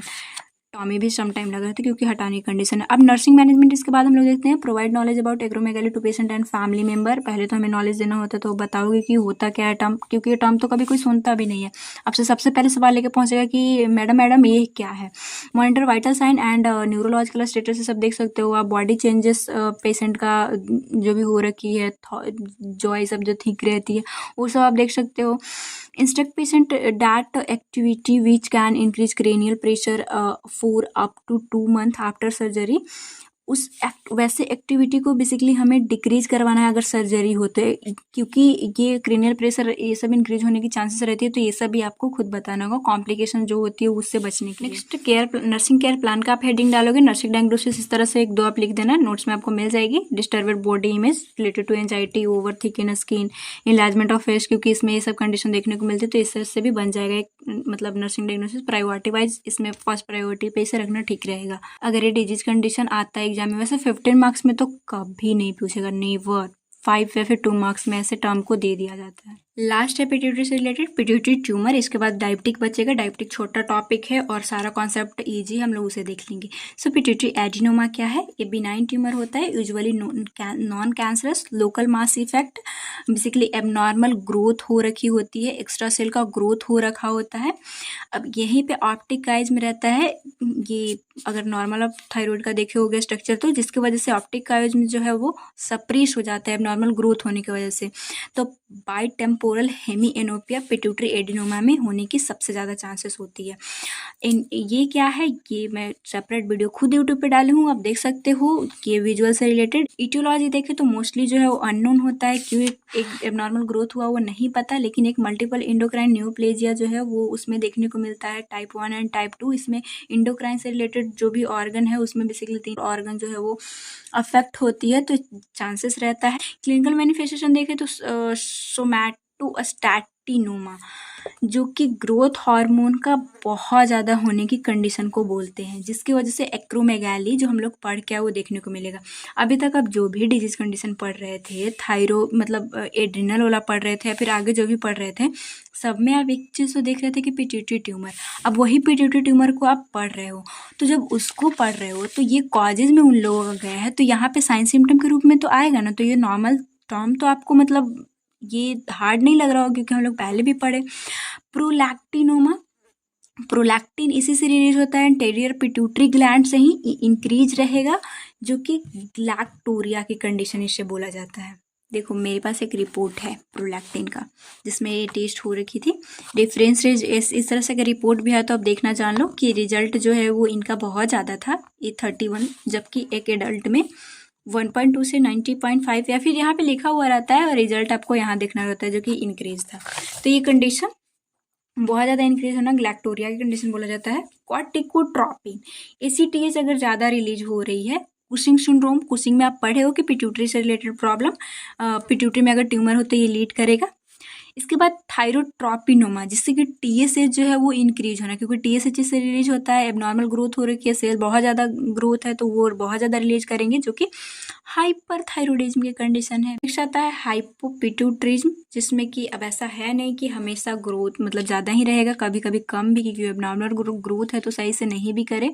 तो इसमें हाइपोगोनाड एंड प्री मेनोपॉज देखने को, FSH जो LH का जो है वो डिक्रीज देखने को मिलेगा। डायबिटिक इंसिपिडस देखने को मिल सकती है कि पिट्यूटरी ADH से जो पोस्टीरियर है वो सही से रिलीज नहीं कर पा रहा है।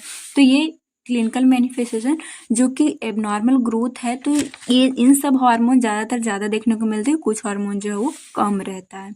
डायग्नोस्टिक इवोल्यूशन देखो तो सीरम प्रोलैक्टिन लेवल जो कि 200 mg से भी ज़्यादा देखने को मिलता है, प्रोलैक्टिनोमा की कंडीशन।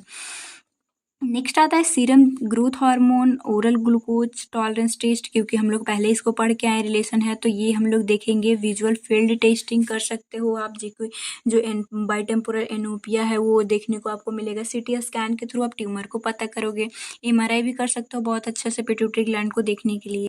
2 टर्म और याद रख लेना, अगर याद रहे तो, वैसे इम्पॉर्टेंट नहीं है उतना। अगर 1 सेंटीमीटर से ज़्यादा का अगर पिट्यूटरी में वो ट्यूमर ग्रोथ हो तो उसे हम लोग मैक्रो एडिनोमा बोलते हैं, और 1 से अगर कम हो तो इसे माइक्रो एडिनोमा बोलते हैं, बस ध्यान रख लेना आप। ट्रीटमेंट देखें तो ट्रांसअस्फिनोइडल जो रिमूवल ऑफ एडिनोमा जो हम लोग पिट्यूटरी का देखें उसके टर्म को ये बोलते हैं, तो ये करना इंपॉर्टेंट हो जाता है। बाइलेटरल एड्रेनलेक्टॉमी, अगर कुशिंग डिजीज मतलब ये लीड करे, फिर वहाँ से हम लोग देख रहे थे कि अगर कोई कंडीशन हो रखी है तो फिर इसको हटाना होगा।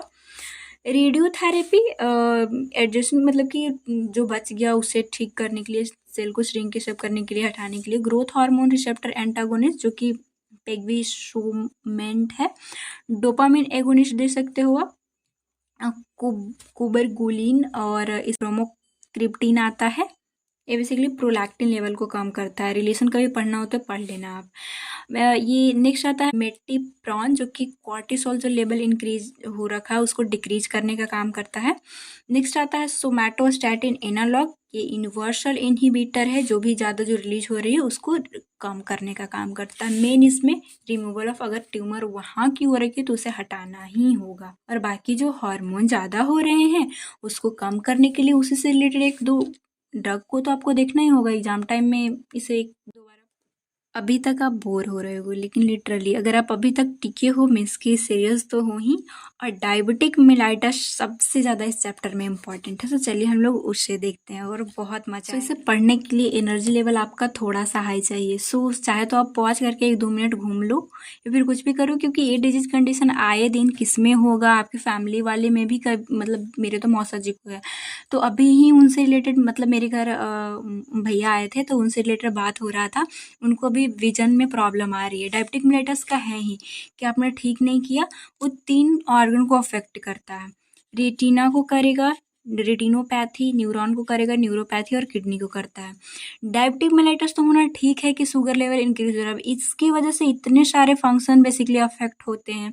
साथ ही साथ इसकी वजह से अगर लॉन्ग टर्म हो तो कॉम्प्लिकेशन ये सब देखने को मिलता है। तो वही रेटिनोपैथी को लेकर बात हो रहा था, तो भैया का कहना था, तो वही सब मैं बता रही थी।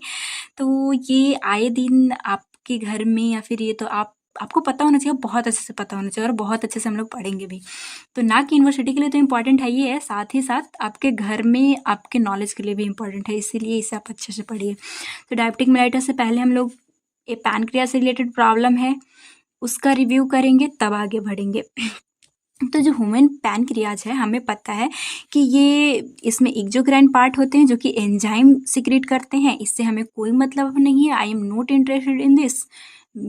क्यों मैम, क्या ये काम नहीं है? बहुत इसका काम रहता है, और आप इसको मैं खुद पढ़ा के हूँ डाइजेस्टिव सिस्टम में, तो यहाँ पे क्यों पढ़ेंगे? हमें काम है हमारा इंडोक्राइन पार्ट से, क्योंकि हम लोग इंडोक्राइन सिस्टम पढ़ रहे हैं।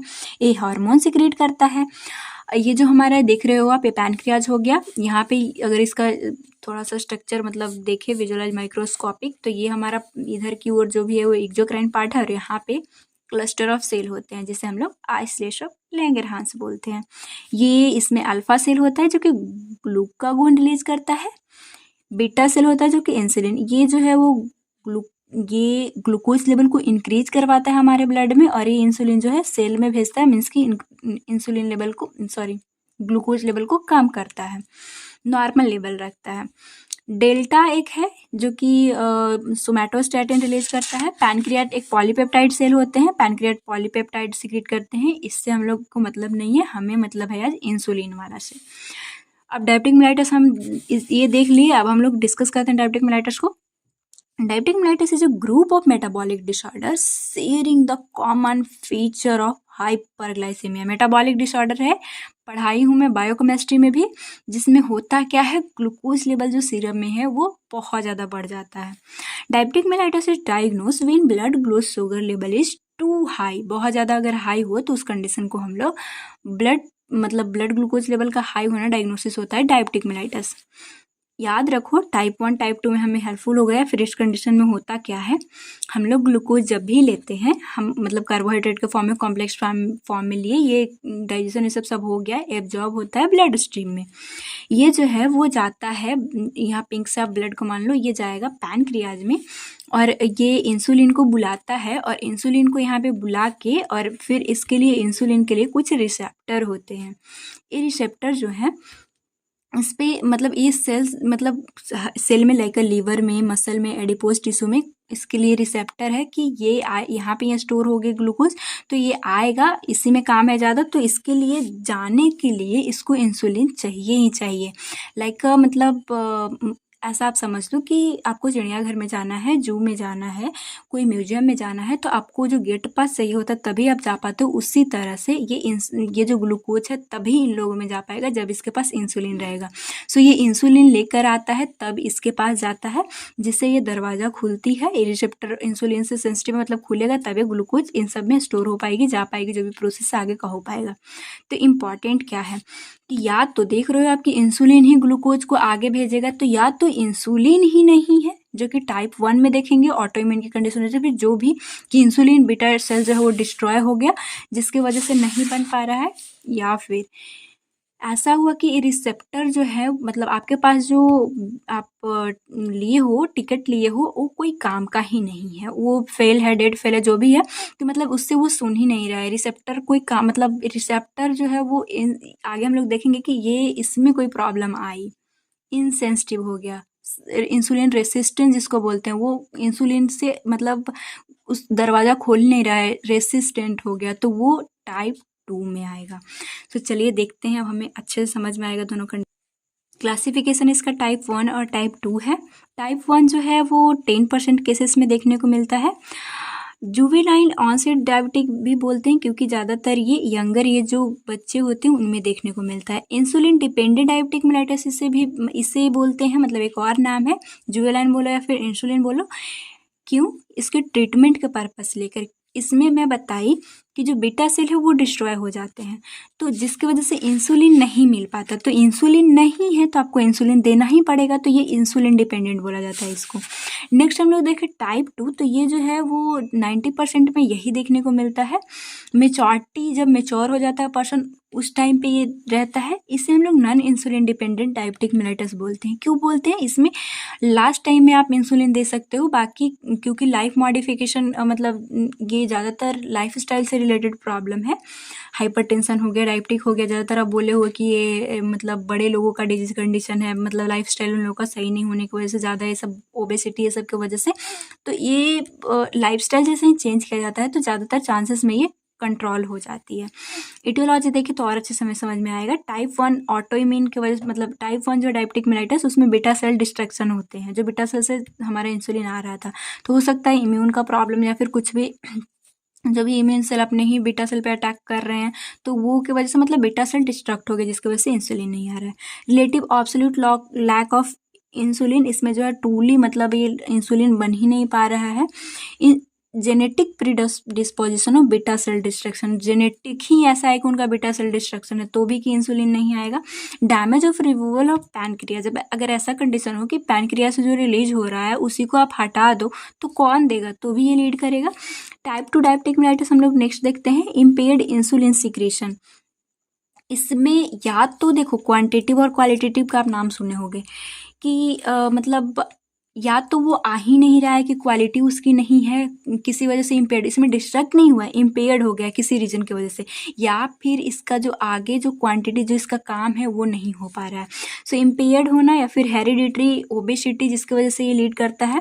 Lack of exposure, lack of exercise basically है, जिसकी वजह से जो ये रिसेप्टर है वो रेसिस्टेंट हो जाते हैं। ओबेसिटी की कंडीशन में यही होती है कि जो रिसेप्टर है वो रेसिस्टेंट हो जाते हैं, इंसुलिन रेसिस्टेंस उस कंडीशन को बोलते हैं। हाई ब्लड प्रेशर हो गया, जो कि हाई ब्लड प्रेशर, ये जब हम लोग हाइपर टेंशन पढ़े थे तो वहाँ कंडीशन हम लोग देखे थे कि ये high blood pressure diabetic mellitus की कंडीशन को लीड कर सकता है, वेसल ज़्यादा थिक ये सब हो जाते हैं। नेक्स्ट हम लोग देखिए stress, sedentary lifestyle, unhealthy feed, सबसे ज़्यादा इसी की वजह से देखने को मिलती है। एक है जेस्टेशनल डायबिटिक मेलाइटस, जान लेना बहुत इंपॉर्टेंट है। इसमें क्या होता है कि high level of blood glucose during pregnancy, इसमें भी यही होगा कि सेंसिटिविटी जो इंसुलिन रिसेप्टर का है कि इंसुलिन से वो आप टिकट के थ्रू जो जा रहा था ग्लूकोज, वो उससे सुन ही रहे, वो टिकट काम का ही नहीं बचता है। बट टाइप 2 ही है जेस्टेशनल, बस प्रेगनेंसी की कंडीशन में हुई इसीलिए इसे जेस्टेशनल बोलते हैं। पैथोफिजियोलॉजी अगर हम लोग देखें तो टाइप 1 डायबिटिक मेलाइटस में क्या हो रहा है, लैक ऑफ इंसुलिन, इंसुलिन बन ही नहीं पा रही है। डिक्रीज यूटिलाइजेशन ऑफ ग्लूकोज, अब क्योंकि ये बन नहीं रहा है, टिकट मिल नहीं पा रही है, अब टिकट ही आपको नहीं मिला, ये जा ही नहीं पाएगा, ग्लूकोज इसके पास गया है बट ये है ही नहीं, तो ये गेट पे जाके भी क्या करे, इसके पास टिकट नहीं है, इंसुलिन नहीं है। सो अब नहीं है तो ब्लड में ही ज़्यादा रहेगा, ये जो हम लोग यहाँ पे देखे थे ये ब्लड में ही ज़्यादा रहेगा, और वही तो कंडीशन है हाइपरग्लाइसेमिया की कंडीशन। नेक्स्ट हम लोग देखते हैं इंक्रीज ब्रेकडाउन ऑफ फैट, अब क्योंकि ये ज़्यादा ब्लड में ज़्यादा है, सेल्स को चाहिए भी तो उसको एनर्जी, तो फैट का ब्रेकडाउन ज़्यादा होने लगता है एनर्जी के लिए। अब फैट का ब्रेकडाउन ज़्यादा होगा, याद करो हम लोग बायोकेमिस्ट्री में पढ़ के आए हैं, फैटी एसिड ज़्यादा हो जाएंगे, इसकी वजह से कीटोन बॉडी बनता है, फैटी एसिड जब भी टूटता है तो बीटा ऑक्सीडेशन जो आपको मैं पढ़ाई हूँ। सो जब भी ये ज़्यादा होगा तो ये एसिडोसिस की कंडीशन, कीटोन बॉडी ज़्यादा होगी तो एसिडोसिस की कंडीशन, जिसकी वजह से नॉजिया, एब्डोमिनल पेन, वॉमिटिंग ये सब देखने को मिलते हैं सिम्टम के रूप में। और साथ ही साथ रेस्पिरेशन जो है इंक्रीज होगा, एसिडोसिस की कंडीशन है तो हमारा हार्ट जो भी रेस्पिरेटरी मसल है सोचेगा कि क्यों एसिडोसिस है, तो वो इंक्रीज रहेगा। ये एसिडोसिस की कंडीशन ठीक करने के लिए कंपनसेट करता है।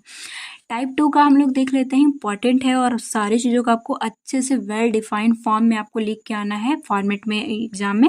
सो टाइप 2 देख लेते हैं, किसी भी इटियोलॉजिकल फैक्टर की वजह से इंसुलिन रेसिस्ट हो जाता है, ओबेसिटी, एक्सरसाइज नहीं कर रहा है, जिसकी वजह से ये जो रिस्पॉन्स होना चाहिए था इंसुलिन से वो हो ही नहीं रहा है सेल का। Lack of insulin, insulin resistant, या फिर लैक हम लोग देखें कि डिप्रेस सही से रिलीज भी नहीं हो रहा है, तो दोनों कंडीशन, या तो रेसिस्टेंट हो गया या फिर वो सही से वहाँ से नहीं आ रहा है। अब ये नहीं आ रहा है तो होगा क्या क्या, break down of fat in cell. वही कंडीशन यहाँ वाला कि नहीं मिलेगा एनर्जी, ब्लड में ही ज़्यादा है तो ये ब्रेक डाउन फैटी एसिड का ज़्यादा होगा। फॉर्मेशन ऑफ कीटोन बॉडी, अब ये होगा तो कीटोन बॉडी ज़्यादा होने की ये सब सिम्टम इसमें भी इनमें भी रहेगा। Break down of glycogen to glucose, जो भी ग्लाइकोजन है अब वो टूटना हमारे बॉडी में स्टार्ट हो जाएगी, क्योंकि ग्लूकोज अगर नहीं जाएगा तो हमारे शरीर सबको तो चाहिए ना एनर्जी के लिए, तो ये सब टूटने लगेगी। एक तो ग्लूकोज ऐसे ही ब्लड में ज़्यादा है, जा नहीं रहा है, जो भी ग्लाइकोजन स्टोर फॉर्म में था वो भी हमारा बॉडी तोड़ रहा है ताकि कैसे भी हमें मिले, तो जिसकी वजह से बहुत ज़्यादा इंक्रीज रहेगा हाइपरग्लाइसेमिया की कंडीशन, ऑस्मोटिक डायूरेसिस, डिहाइड्रेशन और कोमा की कंडीशन हो सकती है। यहाँ पे मेन कॉन्सेप्ट है, इस कंडीशन में 3P साइन देखने को मिलती है, पॉलीयूरिया, पॉलीडिप्सिया, पॉलीफेजिया। इम्पॉर्टेंट है यहाँ पे समझना पॉलीयूरिया और पॉलीडिप्सिया की condition.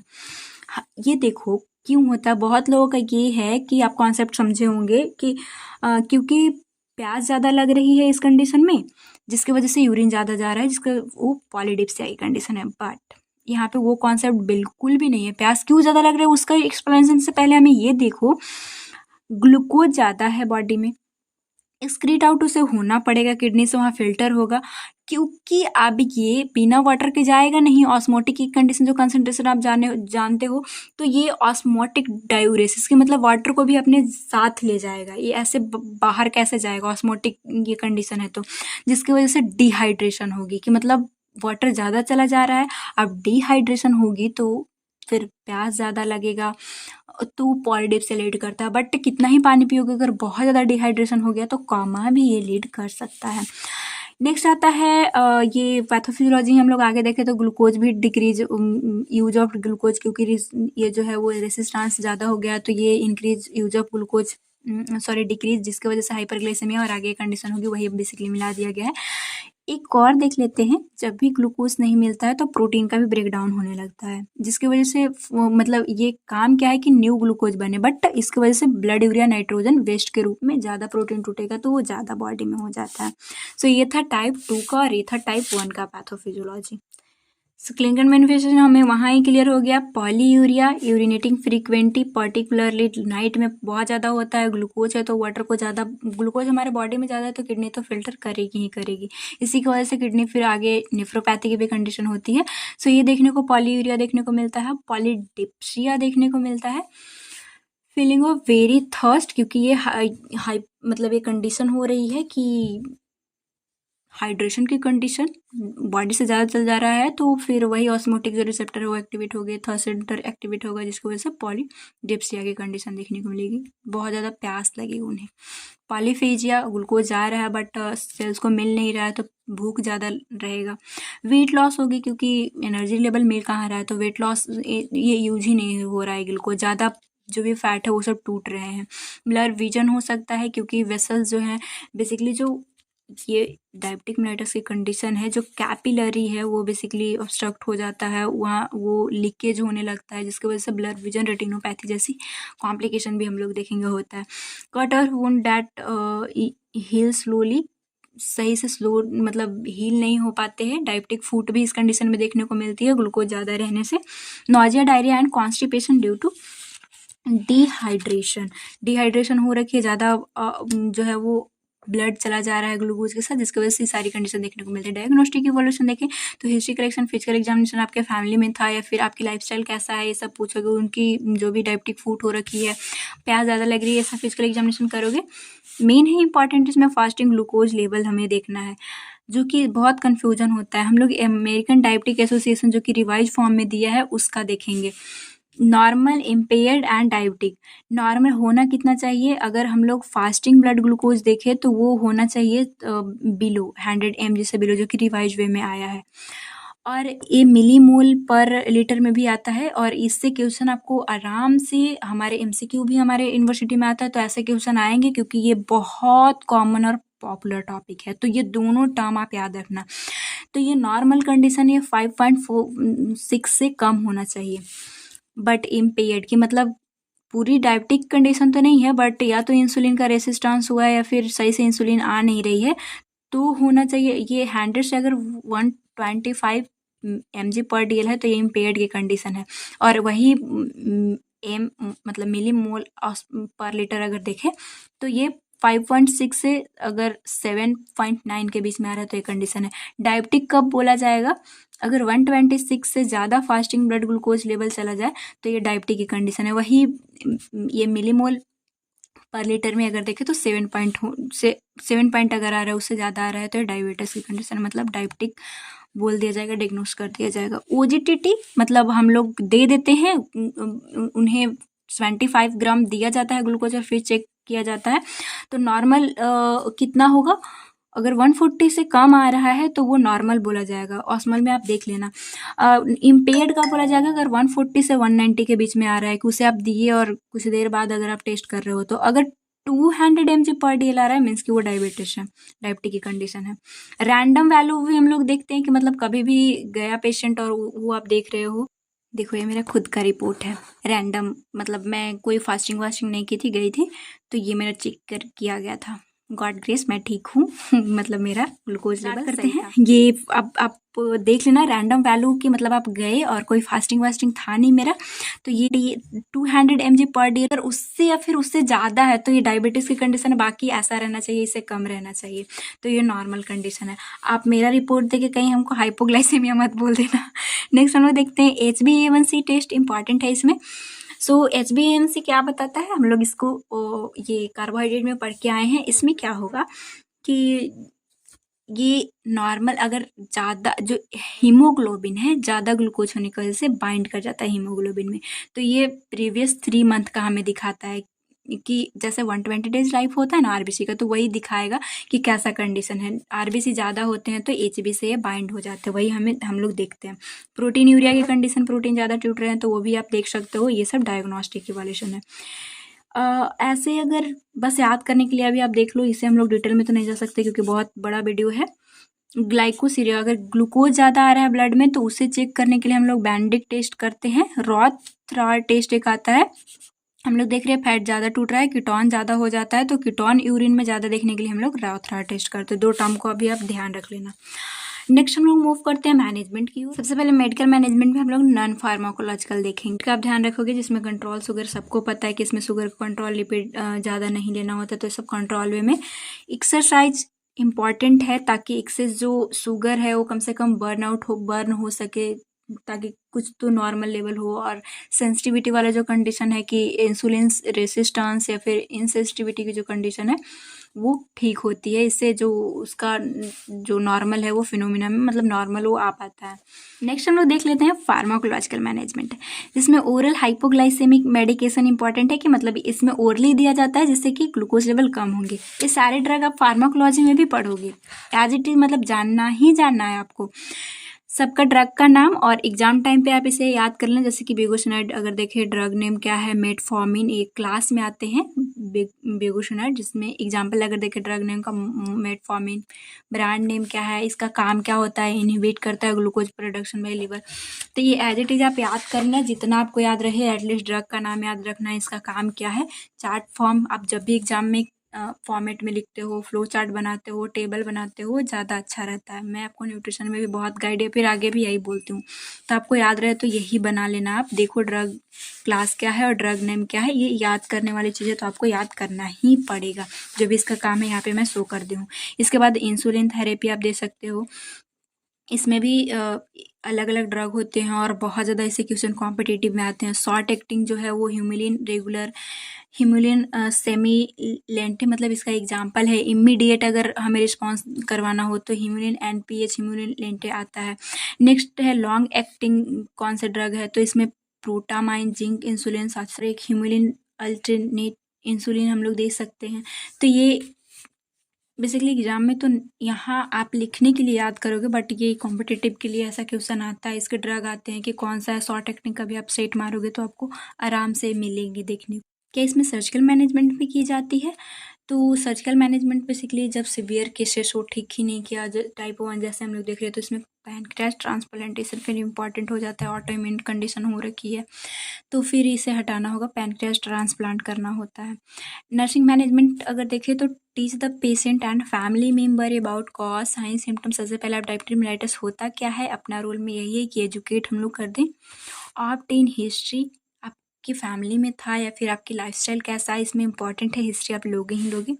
असिस intake and output chart which help to identify hydration status कैसा है, वो इनटेक आउटपुट चार्ट आपको मेंटेन करवाना होगा क्योंकि हाइड्रेशन की कंडीशन इसमें हो रही है। पॉलीडिप्स या पॉलीफिजिया 3P साइन तो आप कभी मत भूलिएगा।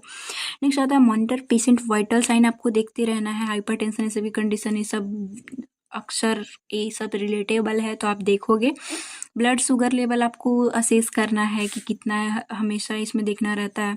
Teaching about insulin, blood sugar कैसे पता करना है, शॉर्ट वीडियो भी मैं डाली हूँ, सर्च करके आप देख सकते हो कैसे कैपिलरी से किया जाता है। टीचिंग अबाउट इंसुलिन, इंसुलिन जैसे हम लोग देखें कि अलग अलग ड्रग है, खुद से लेना होता है इंजेक्शन उसका, तो वो कैसे लेना है वो बताना होता है पेशेंट को। हर बार वो कितना आएगा ये जो भी हॉस्पिटल और ये इंसुलिन लेने के लिए, इंजेक्शन लेने के लिए आप लोग देखो कि सबक्यूटेनियसली दिया जाता है। खुद से भी पेशेंट बहुत बार लेते हैं, आप सर्च करोगे देखोगे खुद से ही लेते हैं ज़्यादा लोग। Improving activity tolerance, the exercise ये सब करवाना है ताकि उनकी कंडीशन ठीक होवे। Increase patient to take fluid orally, ताकि फ्लूड लेगा तो वो कंडीशन हाइड्रेशन के सब जो कंडीशन 100 के सब में जाने से बचेगा। एडमिशन मेडिकेशन एज प्रिस्क्राइब, जो भी provide emotional and psychological support, normal बातें हैं, बहुत ज़्यादा पेशेंट तो डर ही जाता है कि अब मेरे साथ क्या होगा, डायबिटिक हो गया है, कभी ठीक ही नहीं हो गया, कि भी इसका है कि ठीक नहीं कभी होगा, तो ये सब फिर आपको समझाना बहुत तो हम लोगों का काम होता है। बार बार पेशेंट आएगा पूछते रहेगा। कॉम्प्लिकेशन फर्स्ट में ही बताई हूँ कि ये जो भी ये न्यूरॉन है उसको डैमेज करने लगता है, उसके वेसल से सही से कैपिलरी अफेक्ट है तो सप्लाई नहीं मिलेगी, नर्व डैमेज होने लगते हैं जो कि न्यूरोपैथी बोला जाता है। रेटिनोपैथी, आई का जो भी कैपिलरी है रेटिना को जो सप्लाई करता है वो रप्चर ये सब होने लगते हैं, यहाँ पे बहुत ज़्यादा जो है वो एक्यूमुलेट हो जाता है शुगर, तो रेटिनोपैथी जैसी कंडीशन। और लास्ट आता है हमारा नेफ्रोपैथी, क्योंकि इसे बेसिकली हटाता है जिसकी वजह से काम करते करते क्रोनिकली आप ठीक ही नहीं, इस कंडीशन ठीक नहीं हो रहा है, शुगर लेवल बहुत ज़्यादा है तो नेफ्रोपैथी, नेफ्रॉन डैमेज हो जाते हैं। तो ये था हमारा डायबिटिक मेलाइटस। होपफुली ये आपका क्लियर रहा होगा। इन सब का नोट्स आपको व्हाट्सएप चैनल पे मिल जाएगा, नंबर शो हो रहा है या फिर डिस्क्रिप्शन बॉक्स में है। नोट्स का मैं फीचर बता दी, जितने भी आईएनसी का टॉपिक है सब मिल जाएगा। नर्सिंग केयर कैसे बनाना, नर्सिंग केयर प्लान या फिर 1-2 डायग्नोसिस सब रिलेटेड टॉपिक से आपको मिल जाएगा उसमें। एग्जाम टाइम पे क्या पढ़ना है उसका भी लिस्ट है, साथ ही साथ प्रीवियस ईयर क्वेश्चन भी है, जब से सेम एग्जाम हुआ है, सेमेस्टर वाइज एग्जाम हुआ है, कैसे क्वेश्चन पूछते हैं, कैसे लिखना है, उस सब आपको आइडिया हो जाएगा। सो आप उसे देख सकते हो, जाके परचेज कर सकते हो। बेसिकली पेड है बट अफोर्डेबल है क्योंकि उसमें मेरा इन्वेस्टमेंट है खुद का। अगर वीडियो हेल्पफुल लगा हो, नेक्स्ट हम लोग चैप्टर जो हमारा चैप्टर 9 है उससे स्टार्ट करेंगे। 2-3 बच रहा है, बाकी हमारा ये भी खत्म हो जाएगा। इसके बाद हम लोग, आप लोग बताइएगा कि स्टार्ट क्या करना है। हेल्पफुल लगता हो तो एक लाइक कीजिएगा ताकि हमें पता चले कि हाँ मैं जो पढ़ा रही हूँ वो पता चल रहा है, कॉन्सेप्ट होपफुली आपका सारा क्लियर होगा। साथ ही साथ जो लोग चैनल पे नए हैं एक बार सब्सक्राइब जरूर कर लीजिएगा और प्लीज़ सपोर्ट मी गाइस। अपने दोस्तों में, अपने ग्रुप में या फिर स्टेटस पे, व्हाट्सअप ग्रुप पे, इस सब में आप शेयर इस चैनल को ज़रूर कर देना। बस I want to your support, बस हमें इतना ही चाहिए। बाकी आपको जो भी लेक्चर हो फ्री ऑफ कॉस्ट मैं आपको दे रही हूँ। सबसे पहले मैं आपका सिलेबस दिखा देती हूँ, सारा टॉपिक हमारा कंप्लीट है। नेक्स्ट हम लोग ये वाला डिस्कस करेंगे, इंटीग्यूमेट्री सिस्टम। इसमें बहुत कन्फ्यूजिंग एक्जिमा, ये सब जो भी है हम लोग अच्छे से डिस्कस करेंगे।